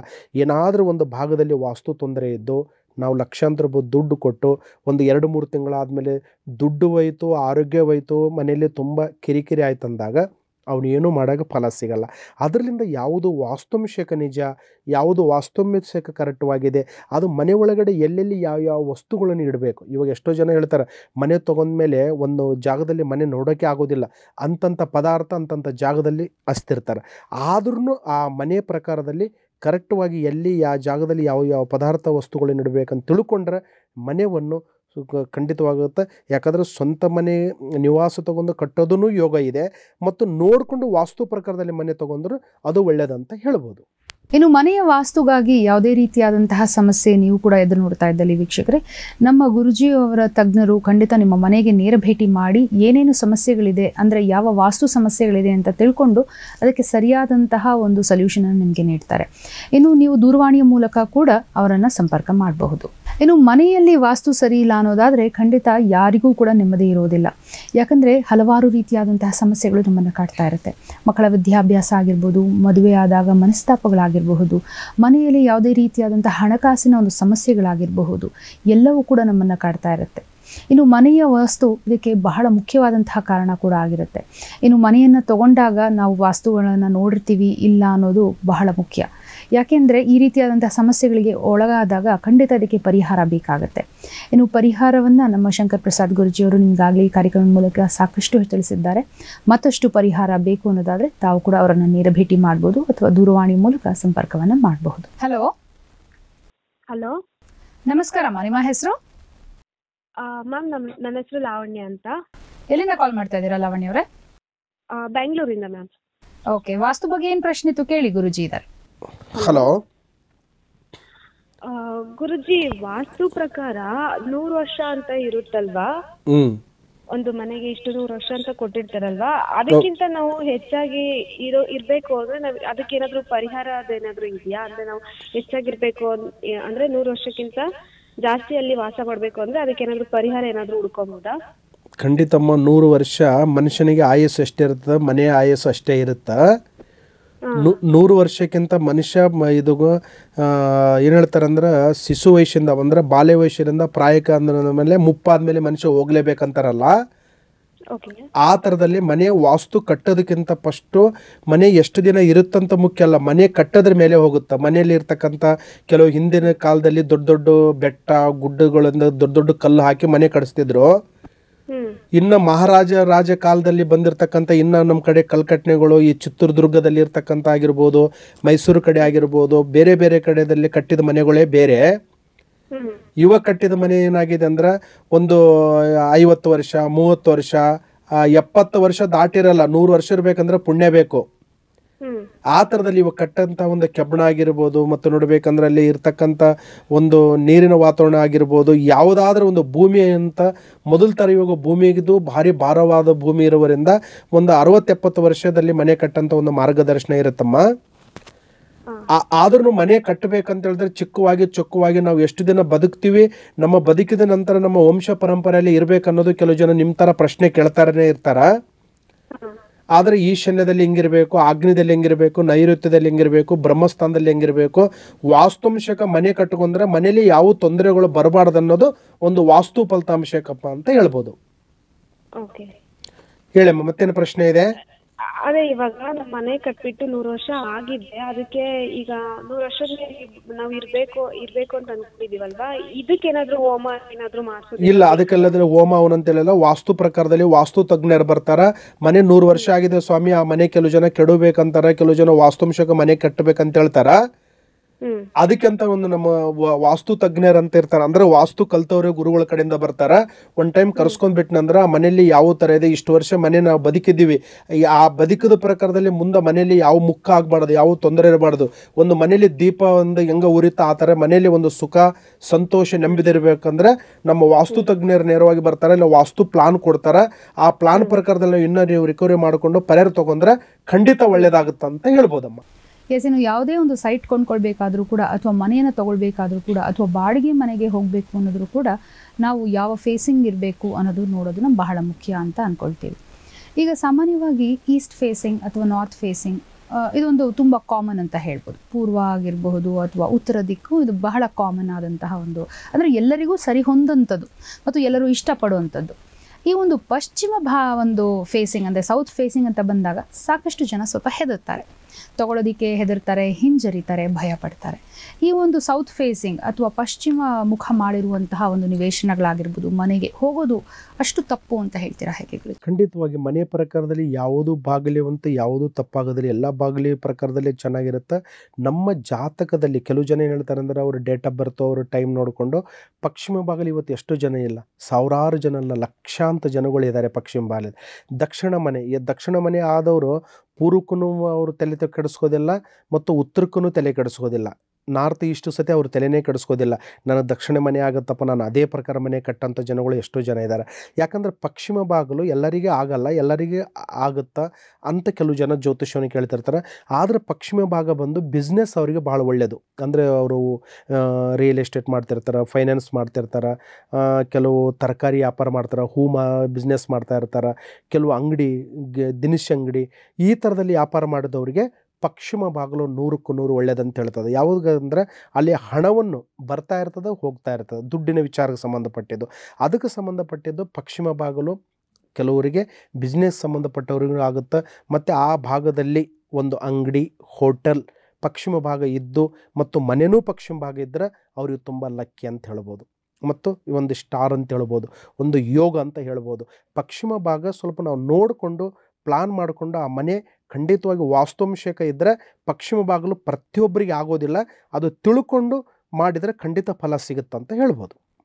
ಇನ್ನು ಮನೆಯ ದಕ್ಷಿಣ ಬಾಗಿಲು ಅಥವಾ ನಾವು ತಗೊಳ್ಳುವಂತಹ ನಿವೇಶನ ದಕ್ಷಿಣಕ್ಕೆ ಮುಖ ಮಾಡಿದ್ದಲ್ಲಿ ಅಲ್ಲೂ ಕೂಡ ಸ್ವಲ್ಪ ಹೆಚ್ಚು ಕಡಿಮೆ ಕಷ್ಟ ಅಂತ ಹೇಳ್ತಾರೆ ಅಥವಾ ತಗೊಳ್ಳೋದಕ್ಕೆ ಹಿಂಜರಿತಾರೆ. ಯಾಕೆ? ಖಂಡಿತವಾಗಿ ದಕ್ಷಿಣ ಬಾಗಿಲು ಪ್ರತಿಯೊಬ್ಬರು ಮನೆಯನ್ನು ತಗೋಬೇಕಂದ್ರೆ ಅದು ಕೆಲವು ಕನ್ನಡದಲ್ಲಿ ಮಶಾಣ ಬಾಗಿಲಪ್ಪ ಅಂತ ಹೇಳ್ತಾರೆ. ಕೆಲವು ಜನ ಬಡಬೇಕಂದ್ರೆ ಆ ಬಾಗಿಲು ಕೆಲವು ಆಗೋದಿಲ್ಲಪ್ಪ ಅಂತ ಹೇಳ್ತಾರೆ. ನಾವು ಸೈಟು ಆ ಪ್ರಕಾರ ದಕ್ಷಿಣ ಬಾಗಿಲು ತೊಗೊಂಡ್ರೆ ನಾವು ಮನೆ ಕಟ್ಟಂಥ ಪ್ಲಾನೇ ಚೇಂಜ್ ಇರುತ್ತೆ, ನಾವು ಮನೆ ಕಟ್ಟಂಥ ಪ್ಲಾನೇ ಬೇರೆ ಥರ ಇರುತ್ತೆ. ಯಾಕಂದರೆ ಕೆಲವು ಜನ ಪೂರ್ವಕ್ಕೆ ಮುಖ ಮಾಡಿ ಕಟ್ತಾರೆ, ಕೆಲವು ಉತ್ತರಕ್ಕೆ ಮುಖ ಮಾಡಿ ಕಟ್ತಾರೆ, ಅದು ದಕ್ಷಿಣ ಭಾಗ ಇದ್ದರೆ. ಕೆಲವು ದಕ್ಷಿಣಕ್ಕೆ ಮುಖ ಮಾಡಿ ಕಟ್ಟೋರು ಎಷ್ಟೋ ಜನ ಮನೆಗಳಿದ್ದಾರೆ. ಆದರೆ ಮನೆಯ ವಾಸ್ತು ಪ್ರಕಾರದಲ್ಲಿ ಅದು ವಾಲು ಆಗಿರ್ಬೋದು, ಭೂಮಿ ಆಗಿರ್ಬೋದು, ಆ ಜಾಗವಾಗಿರ್ಬೋದು, ಅದು ಕರೆಕ್ಟವಾಗಿ ನಾವು ವಾಸ್ತು ಪ್ರಕಾರನ ಕಟ್ಕೊಂಡ್ಬಿಟ್ನಂದ್ರೆ ನಮ್ಮ ಮನೆ ಇರ್ತಕ್ಕಂಥ ಸ್ಥಳ ಮತ್ತು ಜಾಗ ಮತ್ತು ಇರ್ತಕ್ಕಂಥ ಯೋಗ ಆ ಜಾಗದಲ್ಲಿ ನಮ್ಗೆ ಖಂಡಿತವಾಗಿ ಫಲ ಸಿಗುತ್ತೆ. ನಾವು ಏನೋ ಮಾಡೋಕ್ಕಾಗಲಿಲ್ಲ, ನಾವು ಏನೋ ತಿಳ್ಸೋಕ್ಕಾಗಲಿಲ್ಲ, ಏನು ಮಾಡಿದರೆ ನಮ್ಗೆ ಫಲ ಸಿಗೋಕ್ಕಾಗಲಿಲ್ಲ ಅಂದರೆ ನಮಗೆ ಯಾವುದು ಮನೆಯೂ ಆಗಿ ಬರೋಕ್ಕೆ ಚಾನ್ಸಸ್ ಇರೋದಿಲ್ಲ. ಅದರಿಂದ ನಮಗೆ ದಕ್ಷಿಣ ಭಾಗಲಿದ್ರೂ ಪ್ಲಾನ್ ಪ್ರಕಾರದಲ್ಲಿ ಮನೆ ಕಟ್ಕೋಬೇಕು. ಯಾಕಂದರೆ ಭೂಮಿಗೆ ಸಂಬಂಧಪಟ್ಟಿದ್ದು, ಸೈಟಿಗೆ ಸಂಬಂಧಪಟ್ಟಿದ್ದು, ರೋಡಿಗೆ ಸಂಬಂಧಪಟ್ಟಿದ್ದು ಎಲ್ಲ ವಾಸ್ತು ಪ್ರಕಾರದಲ್ಲಿ ಇದ್ರೂ ನಾನು ಹೇಳಿದಂಗೆ ಮನೆಯಲ್ಲಿ ಕೆಲವಲ್ಲಿ ಭಾಗ ಅಂದರೆ ಪೂರ್ವಿಕ ಯಾರನ್ನಲ್ಲಿ ತೀರ್ಕೊಂಡ್ರು, ಏನಾದರೂ ಪ್ರಾಣಿಯಲ್ಲಿ ತೀರ್ಕೊಂಡ್ತು, ಯಾವುದಾದ್ರೂ ಒಂದು ಹಾವು ಶರ್ಪ ಹೊಡೆದ್ರು, ಆ ಭೂಮಿ ಒಳಗಡೆ ನಾನತಿರಿ ಕೆಲವು ಗಂಡಂತರಗಳಂತಿರುತ್ತೆ. ಯಾಕಂದರೆ ಭೂಮಿ ಪರೀಕ್ಷೆ ಮಾಡಿದವನಿಗೇ, ವಾಸ್ತು ನೋಡಿದವನಿಗೇ ಅಲ್ಲಿ ಗುರುಗಳದ ಒಂದು ಬಗ್ಗೆ ತಿಳ್ಕೊಂಡೇ ಆ ವಾಸ್ತು ಬಗ್ಗೆ ಹೇಳೋಕ್ಕೆ ಸಾಧ್ಯ ಆಗುತ್ತೆ. ಯಾರೋ ಹೇಳ್ತಿರ್ತಾರೆ ಅಯ್ಯೋ ಈ ಮನೆ ಚೆನ್ನಾಗಿದೆ ಅಂತ ಹೇಳ್ತಾರೆ. ಅಂಥ ಜಾಗದಲ್ಲೇ ಭೂತಪೇತಗಳು ಜಾಸ್ತಿ ಇರ್ತಾವೆ, ನಿದ್ದೆ ಬರೋದಿಲ್ಲ, ಹಣ ಉಳಿಯಲ್ಲ, ಸಾಲಬಾಧೆಗಳು, ಆತ್ಮಹತ್ಯೆ ಮಾಡ್ಕೊತಿರ್ತಾರೆ, ಎಷ್ಟೋ ಜನ ಸುಸೈಡ್ ಮಾಡ್ಕೊಂಡಿರ್ತಾರೆ. ಇಂಥ ಬಾಗಿಲಿ ಒಳಗಡೆ ದಕ್ಷಿಣ ಬಾಗಿಲಲ್ಲಿ ಎಷ್ಟೆಷ್ಟು ಜನಗಳಿಗೆ ತೊಂದರೆ ಆಗಿರುತ್ತೆ. ಅಂಥದ್ದು ಅದಕ್ಕೆ ಕಾರಣ ಏನಂತ ತಿಳ್ಕೊಬೇಕು. ಅದು ಹೇಳ್ತಾರೆ ನೋಡಿ, ನೀರು ಬರೋಕ್ಕೆ ಮುಂಚಿತವಾಗಿ ನಾವು ಸೇತುವೆ ಕಟ್ಟಿಬಿಡ್ಬೇಕಂತ. ಅದು ಬರೋಕ್ಕಿಂತ ಮುಂಚಿತ ಕಟ್ಟಲಿಲ್ಲ ಅಂದರೆ ನಮ್ಗೆ ಯಾವ ಪ್ಲಾನ್ ಸಕ್ಸಸ್ ಆಗೋದಿಲ್ಲ. ಅದರಿಂದ ಒಂದು ಜಾತಕ, ಒಂದು ವಾಸ್ತು ಪ್ರಕಾರದಲ್ಲಿ ಮನೆ ತಿಳ್ಕೊಂಡು ಅಲ್ಲಿ ಮನೆ ಮಾಡಿದರೆ ಮನೆ ಭಾಗದಲ್ಲಿ ಏನು ತೊಂದರೆ ಆಗೋ ಚಾನ್ಸಸ್ ಇಲ್ಲ. ನೀವು ಅಲ್ಲಿ ಮನೆಯಲ್ಲಿ ಇರ್ತಕ್ಕಂಥ ಚಿಕ್ಕ ಪುಟ್ಟ ಸಮಸ್ಯೆ ಇದ್ದರೆ ಮನೆಯಲ್ಲೇ ನೀವು ಪರಿಹಾರ ಮಾಡಿಕೊಂಡು ಪೂಜಾ ಪುನಸ್ಕಾರ ಮಾಮೂಲಿ ಇದ್ದಿದ್ದೆ ಎಲ್ಲರಿಗೆ ಅದು ಮಾಡಿದರೆ ತುಂಬ ಅನುಕೂಲ ಆಗುತ್ತೆ ಅಂತ ಹೇಳ್ಬೋದು. ಇನ್ನು ದಿನ, ತಿಂಗಳು, ಸಮಯ ಹೀಗೆ ಎಲ್ಲವನ್ನ ನೋಡಬೇಕಾ ನಾವು ನಿವೇಶನವನ್ನು ಕೊಂಡ್ಕೊಳ್ಳುವಾಗ ಅಥವಾ ಮನೆಗೆ ಪ್ರವೇಶ ಮಾಡುವಾಗ, ಗೃಹ ಪ್ರವೇಶ ಮಾಡುವಾಗ, ಅಥವಾ ಹೇಗೆ? ಅಂದರೆ ಸಾಮಾನ್ಯವಾಗಿ ನಾವು ನೋಡಿದ್ದೀವಿ ಯಾವ ದಿನಗಳು ಬೇಕಾದರೂ ನಾವು ತೊಗೊಳ್ಬಹುದಾ, ಯಾವ ದಿನಗಳಲ್ಲಿ ಬೇಕಾದರೂ ನಾವು ಈ ಪೂಜೆ ಪುನಸ್ಕಾರಗಳನ್ನು ಇಟ್ಕೊಳ್ಬೋದಾ, ಹೇಗೆ ಗುರುಜಿ? ಹಲೋ, ನಮಸ್ಕಾರ. ಹಾಂ ನಮಸ್ತೆ ಮೇಡಮ್. ಸರ್, ನಿಮ್ಮ ಹೆಸರು? ನಮ್ಮ ಹೆಸರು ಮುರಳಿ ಅಂತ ಮೇಡಮ್. ಎಲ್ಲಿಂದ ಕಾಲ್ ಮಾಡ್ತಾ ಇದ್ದೀರಾ ಸರ್? ಬೆಂಗಳೂರಿಂದ ಮೇಡಮ್. ಓಕೆ, ಪ್ರಶ್ನೆ ಕೇಳಿ, ಗುರುಜಿ ಇದ್ದಾರೆ. ಹಲೋ, ನಮಸ್ತೆ ಗುರುಜಿ. ಹಾಂ ನಮಸ್ಕಾರ ಮುರಳಿ, ಚೆನ್ನಾಗಿದ್ದೀರಾ? ಚೆನ್ನಾಗಿದೆ ಗುರುಜಿ, ನಿಮ್ ಪ್ರೋಗ್ರಾಮ್ಸ್ ನೋಡ್ತಾ ಇರ್ತೀವಿ, ಚೆನ್ನಾಗಿ ಬರ್ತಾ ಇದೆ. ಓಕೆ, ತುಂಬಾ ದಿನದಿಂದ ಟ್ರೈ ಮಾಡ್ತಾ ಇದೀವಿ, ಇವತ್ತು ಸಿಕ್ಕಿದೆ ಗುರುಜಿ. ಭಾಳ ಸಂತೋಷ. ಮುರಳಿ, ಎಲ್ಲಿದ್ದೀರಿ ಗುರುಜಿ? ಈಗ ಇಲ್ಲಿ ಆಚೆ ಇದ್ದೀನಿ ಗುರುಜಿ. ಓಕೆ ಮುರಳಿ, ಮನೆ ಕಟ್ಟಿದ್ದೀರಾ, ಕಟ್ಟಬೇಕಾ, ಏನು ಸೈಟ್ ಪೆಟ್ಟು ತಗೊಂಡಿದ್ದೀರಾ? ಈಗ ನಮ್ದು ಹಳೆ ಮನೆ ಒಂದಿತ್ತು, ಡೆಮೊಲಿಷನ್ ಮಾಡ್ಬಿಟ್ವಿ. ಓಕೆ, 3 ಜನ ಅಂತಂಬಂದ್ರು. ಈಗ ಡೆಮೊಲಿಷನ್, ಹಳೆ ಮನೆ ಇತ್ತು, ಡೆಮೊಲಿಷನ್ ಮಾಡ್ಬಿಟ್ವಿ. ಈಗ 3 ಜನನು ಒಂದೇ ಇದ್ರಲ್ಲೇನೆ ನಮ್ದು ಈಗ 50ಕ್ಕೆ 30 ಇದೆ ಗುರುಜಿ. ಓಕೆ, ಆ ಭಾಗ 3 ಜನನ ಕಟ್ಕೋಬೇಕು ಅಂತ. ಓಕೆ, ಒಂದ್ರ ಮೇಲೆ ಒಂದಾಗುತ್ತಾ ಅಥವಾ ಅಕ್ಕಪಕ್ಕದಲ್ಲಿ ಮನೆ ಆಗುತ್ತಂತ ಹೇಳ್ಬೋದು. ಹೌದು. ಓಕೆಪ್ಪ, ಕರೆಕ್ಟವಾಗಿ ನೀವು ಹೇಳೋಂಥ ಪ್ರಶ್ನೆ ತುಂಬ ಇದೆ. ಮನೆ ಯಾವತ್ತಿಗೆ ಮನೆ ಕಟ್ಟಿ ನೋಡು ಮದುವೆ ಮಾಡಿ ನೋಡು ಅನ್ನೋದು ಒಂದು ಗಾದೆ ಇದೆ. ಆ ಪ್ರಕಾರದಲ್ಲಿ ನೀವು ಮನೆ ಕಟ್ಟಂತ ಒಂದು ಒಳ್ಳೆ ಪ್ಲಾನ್ ಕೇಳ್ತಾ ಇದ್ರೆ, ನಾವು ಅಣ್ಣ ತಮ್ಮರಿದ್ದೀವಿ ಸ್ವಾಮಿ, ಇಷ್ಟು ದಿನ ನಮ್ಮ ತಾತ ತಂದೆ ಬಾಳಿ ಬದುಕಿದಂಥ ಮನೆ ಮುಂದೆ ನಾವು ಅಣ್ಣ ತಮ್ಮರ ಸತೆ ನಾವು ಭಾಗ ಆಗಿದ್ದೀವಿ, ಮತ್ತು ಆ ಮನೆಯಲ್ಲಿ ಕಟ್ಟಿದ್ರೆ ನಮ್ಗೆ ಯೋಗ ಯಾವ ಥರ ಇದೆ ಅಂತ ಪ್ರಶ್ನೆ ನಿಮ್ಮದು. ಖಂಡಿತಪ್ಪ, ನೀನು ಕೇಳೋ ಪ್ಲಾನ್ ತುಂಬ ಚೆನ್ನಾಗಿದೆ. ಒಂದು ಟೈಮ್ ನಿಮ್ಮ ಮನೆ ಯಾವುದೋ ಪ್ಲಾನ್ ಇದೆ ಮತ್ತು ಇಲ್ಲ ಮನೆ ಸೈಟ್ ಎಷ್ಟು ಅಡಿ ಇದೆ, ಯಾರ ಹೆಸರಿಗೆ ಆ ಡಾಕ್ಯುಮೆಂಟ್ ಇದೆ, ಯಾರ ಹೆಸರಿಗೆ ಆ ನಂಬರ್ ಹೆಸರಿದೆ ಅಂತ ನನಗೆ ವಾಟ್ಸಪ್ ಮೂಲಕದಲ್ಲಿ ಪ್ಲಾನ್ ಕಳ್ಸೋಕೆ ಒಂದು ಅವಕಾಶ ಮಾಡಿಕೊಡು. ಅಲ್ಲಿಂದ ನಿಮ್ಮ ಜಾತಕದಲ್ಲಿ ಎಷ್ಟು ಅಡಿ ಆಗುತ್ತೆ, ಎಷ್ಟನೇ ಮಗನಿಗೆ ಯಾವ ಯೋಗ ಇದೆ, ನಿಮಗೆ ಆ ಮನೆಯಿಂದ ನಿಮ್ಮ ವಾಸ್ತುಂಶಕ ಯಾವ ಥರ ಪರಿಹಾರ ಮಾಡ್ಕೋಬೇಕಂತ ನಾನು ಖಂಡಿತವಾಗಿ ತಿಳಿಸ್ತೀನಿ. ಒನ್ ಟೈಮ್ ಪ್ಲಾನ್ ಕಳಿಸಿ ಒಳ್ಳೆಯದಾಗುತ್ತೆ, ಅದಕ್ಕೆ ಪರಿಹಾರ ಸತೆ ಮಾಡಿಕೊಡ್ತೀನಿ. ಇನ್ನು ಮನೆಯ ವಾಸ್ತುಗಾಗಿ ಯಾವುದೇ ರೀತಿಯಾದಂತಹ ಸಮಸ್ಯೆ ನೀವು ಕೂಡ ಎದುರು ನೋಡ್ತಾ ಇದ್ದಲ್ಲಿ ವೀಕ್ಷಕರೇ, ನಮ್ಮ ಗುರುಜಿಯವರ ತಜ್ಞರು ಖಂಡಿತ ನಿಮ್ಮ ಮನೆಗೆ ನೇರ ಭೇಟಿ ಮಾಡಿ ಏನೇನು ಸಮಸ್ಯೆಗಳಿದೆ ಅಂದರೆ ಯಾವ ವಾಸ್ತು ಸಮಸ್ಯೆಗಳಿದೆ ಅಂತ ತಿಳ್ಕೊಂಡು ಅದಕ್ಕೆ ಸರಿಯಾದಂತಹ ಒಂದು ಸೊಲ್ಯೂಷನ್ ಅನ್ನು ನಿಮಗೆ ನೀಡ್ತಾರೆ. ಇನ್ನು ನೀವು ದೂರವಾಣಿಯ ಮೂಲಕ ಕೂಡ ಅವರನ್ನು ಸಂಪರ್ಕ ಮಾಡಬಹುದು. ಇನ್ನು ಮನೆಯಲ್ಲಿ ವಾಸ್ತು ಸರಿ ಇಲ್ಲ ಅನ್ನೋದಾದರೆ ಖಂಡಿತ ಯಾರಿಗೂ ಕೂಡ ನೆಮ್ಮದಿ ಇರೋದಿಲ್ಲ. ಯಾಕಂದರೆ ಹಲವಾರು ರೀತಿಯಾದಂತಹ ಸಮಸ್ಯೆಗಳು ನಮ್ಮನ್ನು ಕಾಡ್ತಾ ಇರುತ್ತೆ. ಮಕ್ಕಳ ವಿದ್ಯಾಭ್ಯಾಸ ಆಗಿರ್ಬೋದು, ಮದುವೆ ಆದಾಗ ಮನಸ್ತಾಪಗಳಾಗಿರಬಹುದು, ಮನೆಯಲ್ಲಿ ಯಾವುದೇ ರೀತಿಯಾದಂತಹ ಹಣಕಾಸಿನ ಒಂದು ಸಮಸ್ಯೆಗಳಾಗಿರಬಹುದು, ಎಲ್ಲವೂ ಕೂಡ ನಮ್ಮನ್ನು ಕಾಡ್ತಾ ಇರುತ್ತೆ. ಇನ್ನು ಮನೆಯ ವಾಸ್ತು ಇದಕ್ಕೆ ಬಹಳ ಮುಖ್ಯವಾದಂತಹ ಕಾರಣ ಕೂಡ ಆಗಿರುತ್ತೆ. ಇನ್ನು ಮನೆಯನ್ನು ತಗೊಂಡಾಗ ನಾವು ವಾಸ್ತುಗಳನ್ನು ನೋಡಿರ್ತೀವಿ ಇಲ್ಲ ಅನ್ನೋದು ಬಹಳ ಮುಖ್ಯ. ಯಾಕೆಂದರೆ ಈ ರೀತಿಯಾದಂತಹ ಸಮಸ್ಯೆಗಳಿಗೆ ಒಳಗಾದಾಗ ಖಂಡಿತ ಅದಕ್ಕೆ ಪರಿಹಾರ ಬೇಕಾಗುತ್ತೆ. ಇನ್ನು ಪರಿಹಾರವನ್ನು ನಮ್ಮ ಶಂಕರ್ ಪ್ರಸಾದ್ ಗುರುಜಿಯವರು ನಿಮಗಾಗಲೇ ಈ ಕಾರ್ಯಕ್ರಮದ ಮೂಲಕ ಸಾಕಷ್ಟು ತಿಳಿಸಿದ್ದಾರೆ. ಮತ್ತಷ್ಟು ಪರಿಹಾರ ಬೇಕು ಅನ್ನೋದಾದರೆ ತಾವು ಕೂಡ ಅವರನ್ನು ನೇರ ಭೇಟಿ ಮಾಡ್ಬೋದು ಅಥವಾ ದೂರವಾಣಿ ಮೂಲಕ ಸಂಪರ್ಕವನ್ನು ಮಾಡಬಹುದು. ಇನ್ನು ಹಾಗಿದ್ದಲ್ಲಿ ಈ ಎಲ್ಲ ಸಮಸ್ಯೆಗಳಿಗೆ ನಿಮ್ಮಿಂದ ಸಿಗುವಂತಹ ಪರಿಹಾರ ಏನು ಗುರುಜಿ? ಖಂಡಿತವಾಗಿ ವಾಸ್ತು ತುಂಬ ತೊಂದರೆ ಇದೆ, ತುಂಬ ಪ್ರಾಬ್ಲಮ್ ಇದೆ, ತುಂಬ ಕಾಡ್ತಾ ಇದೆ, ಒಟ್ಟ ಮನೆಯಲ್ಲಿ ನೆಮ್ಮದಿಲ್ಲ ಅಂದ್ರೆ ಅದಕ್ಕೆ ಚಾಲೆಂಜ್ ಆಗಿ ಪರಿಹಾರ ಇದ್ದೇ ಇದೆ. ಯಾಕಂದರೆ ನಾವು ವಾಸ್ತು ಹೇಳಿದ ಮೇಲೆ ವಾಸ್ತು ಪ್ರಕಾರ ಪರಿಹಾರ ಆಗಲೇಬೇಕು. ಯಾಕಂದರೆ ಇಲ್ಲಿ ಎಷ್ಟೋ ಜನ ನೂರಾರು ಜನಗಳು ಹೇಳ್ತಿರ್ತಾರೆ, ನಮ್ಮ ಮನೆಗೆ ಕಳಿಸಿ ಸ್ವಾಮಿ ಗುರುಗಳೇ, ನಾವು ಮನೆ ವಾಸ್ತು ನೋಡಬೇಕು, ಮನೇಲಿ ಏನೇನು ತೊಂದರೆಗಳಿದೆ, ಏನೇನು ಪ್ರಾಬ್ಲಮ್ ಇದೆ. 100% ಇಡೀ ಕರ್ನಾಟಕದಲ್ಲಿ ಆಂಧ್ರ, ತಮಿಳುನಾಡು, ಮಹಾರಾಷ್ಟ್ರ ಪ್ರತಿಯೊಂದು ಊರಲ್ಲಿ ವಾಸ್ತುಗೆ ಸಂಬಂಧಪಟ್ಟ ಏನು ಸಮಸ್ಯೆ ಇದ್ದರೆ ಅದಕ್ಕಂತ ನಮ್ಮ ತಜ್ಞರಿದ್ದಾರೆ, ಅದಕ್ಕಂತ ನಮ್ಮ ಕಾರ್ಯರೂಪದಲ್ಲಿ ಬರ್ತಕ್ಕಂಥ ಜನ ಇದ್ದಾರೆ. ನಿಮ್ಮ ಮನೆ ವಾಸ್ತು ಮನೆಗೆ ಬಂದು ನಿಮ್ಮ ಮನೆ ಡೇಟ್ ಆಫ್ ಬರ್ತ್ ನೋಡಿಕೊಂಡು, ಸಮಯ ನೋಡಿಕೊಂಡು, ನಿಮ್ಮ 4 ಮೂಲೆ ಆದರೆ 4 ದಿಕ್ಕು, ಆ ಮನೆಯಲ್ಲಿ ಏನೇನು ತೊಂದರೆ ಇದೆ ಅಂತ ನೀವೇನು ಹೇಳಬೇಕಾಗಿಲ್ಲ, ನಮ್ಮ ತಜ್ಞರೇ ನಿಮ್ಗೆ ಖಂಡಿತವಾಗಿ ಹೇಳ್ತಾರೆ. ಹೇಳಿ ಅದಕ್ಕೆ ಪರಿಹಾರ ಹೇಳ್ತಾರೆ. ಅದು ಮಾಡೋದು ಬಿಡೋದು ನಿಮ್ಮ ಇಷ್ಟ ಅಂತ ಹೇಳ್ಬೋದು. ನಾವು ನಮ್ಮ ಕಡೆ ಅಂತ ಚಾಲೆಂಜ್ ಪರಿಹಾರ ಇದೆ, ಪರಿಹಾರ ಅದಕ್ಕೆ ದಾರಿ ಇದೆ. ಅದಕ್ಕೆ ಪರಿಹಾರ ಮಾಡ್ಕೊಳ್ಳೋಕೆ ನಿಮ್ಮಲ್ಲಿ ಜ್ಞಾಪಕ ಶಕ್ತಿ, ಮನೋಭಾವನೆಗಳಿದ್ದರೆ ಅದು ಖಂಡಿತವಾಗಿ ನಿಮ್ಗೆ ಪ್ರತಿಫಲ ಸಿಗುತ್ತೆ. ಅದಕ್ಕೆ ತಕ್ಕಂಥ ಪರಿಹಾರ ಮಾಡಿದ ಮೇಲೆ ನಿಮ್ಗೆ ಸ್ವಲ್ಪ ದಿನದಲ್ಲಿ ರಿಸಲ್ಟ್ ಇದ್ದಾಗ ನೀವು 10 ಜನದ ಬಗ್ಗೆ ಸತೆ ನಮ್ಮ ಬಗ್ಗೆ ನೀವು ತಿಳಿಸ್ತಾ ಇರ್ತೀರಿ. ನಮ್ಗೆ ಚೆನ್ನಾಗಾಯಿತು, ನಮ್ಗೆ ವಾಸ್ತು ಮಾಡಿಕೊಟ್ರು, ನಮ್ಮ ಮನೆತನ, ನಮ್ಮ ಕುಟುಂಬ, ನಮ್ಮ ಜೀವನದಲ್ಲಿ ಯಾವುದೂ ಅಡೆತಡೆ ಇಲ್ಲ ಅಂಥ ಪ್ರಶ್ನೆಯನ್ನು ಎಷ್ಟೋ ಜನಕ್ಕೆ ಕಾಡ್ತಾ ಇರುತ್ತೆ. ಅದರಿಂದ ವಾಸ್ತುಕ್ಕೆ 100ಕ್ಕೆ 100 ಪರಿಹಾರ ಇದೆ. ಅದರ ತಗೊಳ್ಳೋಕೆ ಪರಿಹಾರ ಮಾಡ್ಕೊಳ್ಳೋಕೆ ನೀವು ರೆಡಿ ಇದ್ದರೆ ಅದಕ್ಕೆ ಪರಿಹಾರ ನಮ್ಮ ಕಡೆ ಸದ್ಯ 100ಕ್ಕೆ 100 ಇದೆ ಅಂತ ಹೇಳ್ಬೋದು.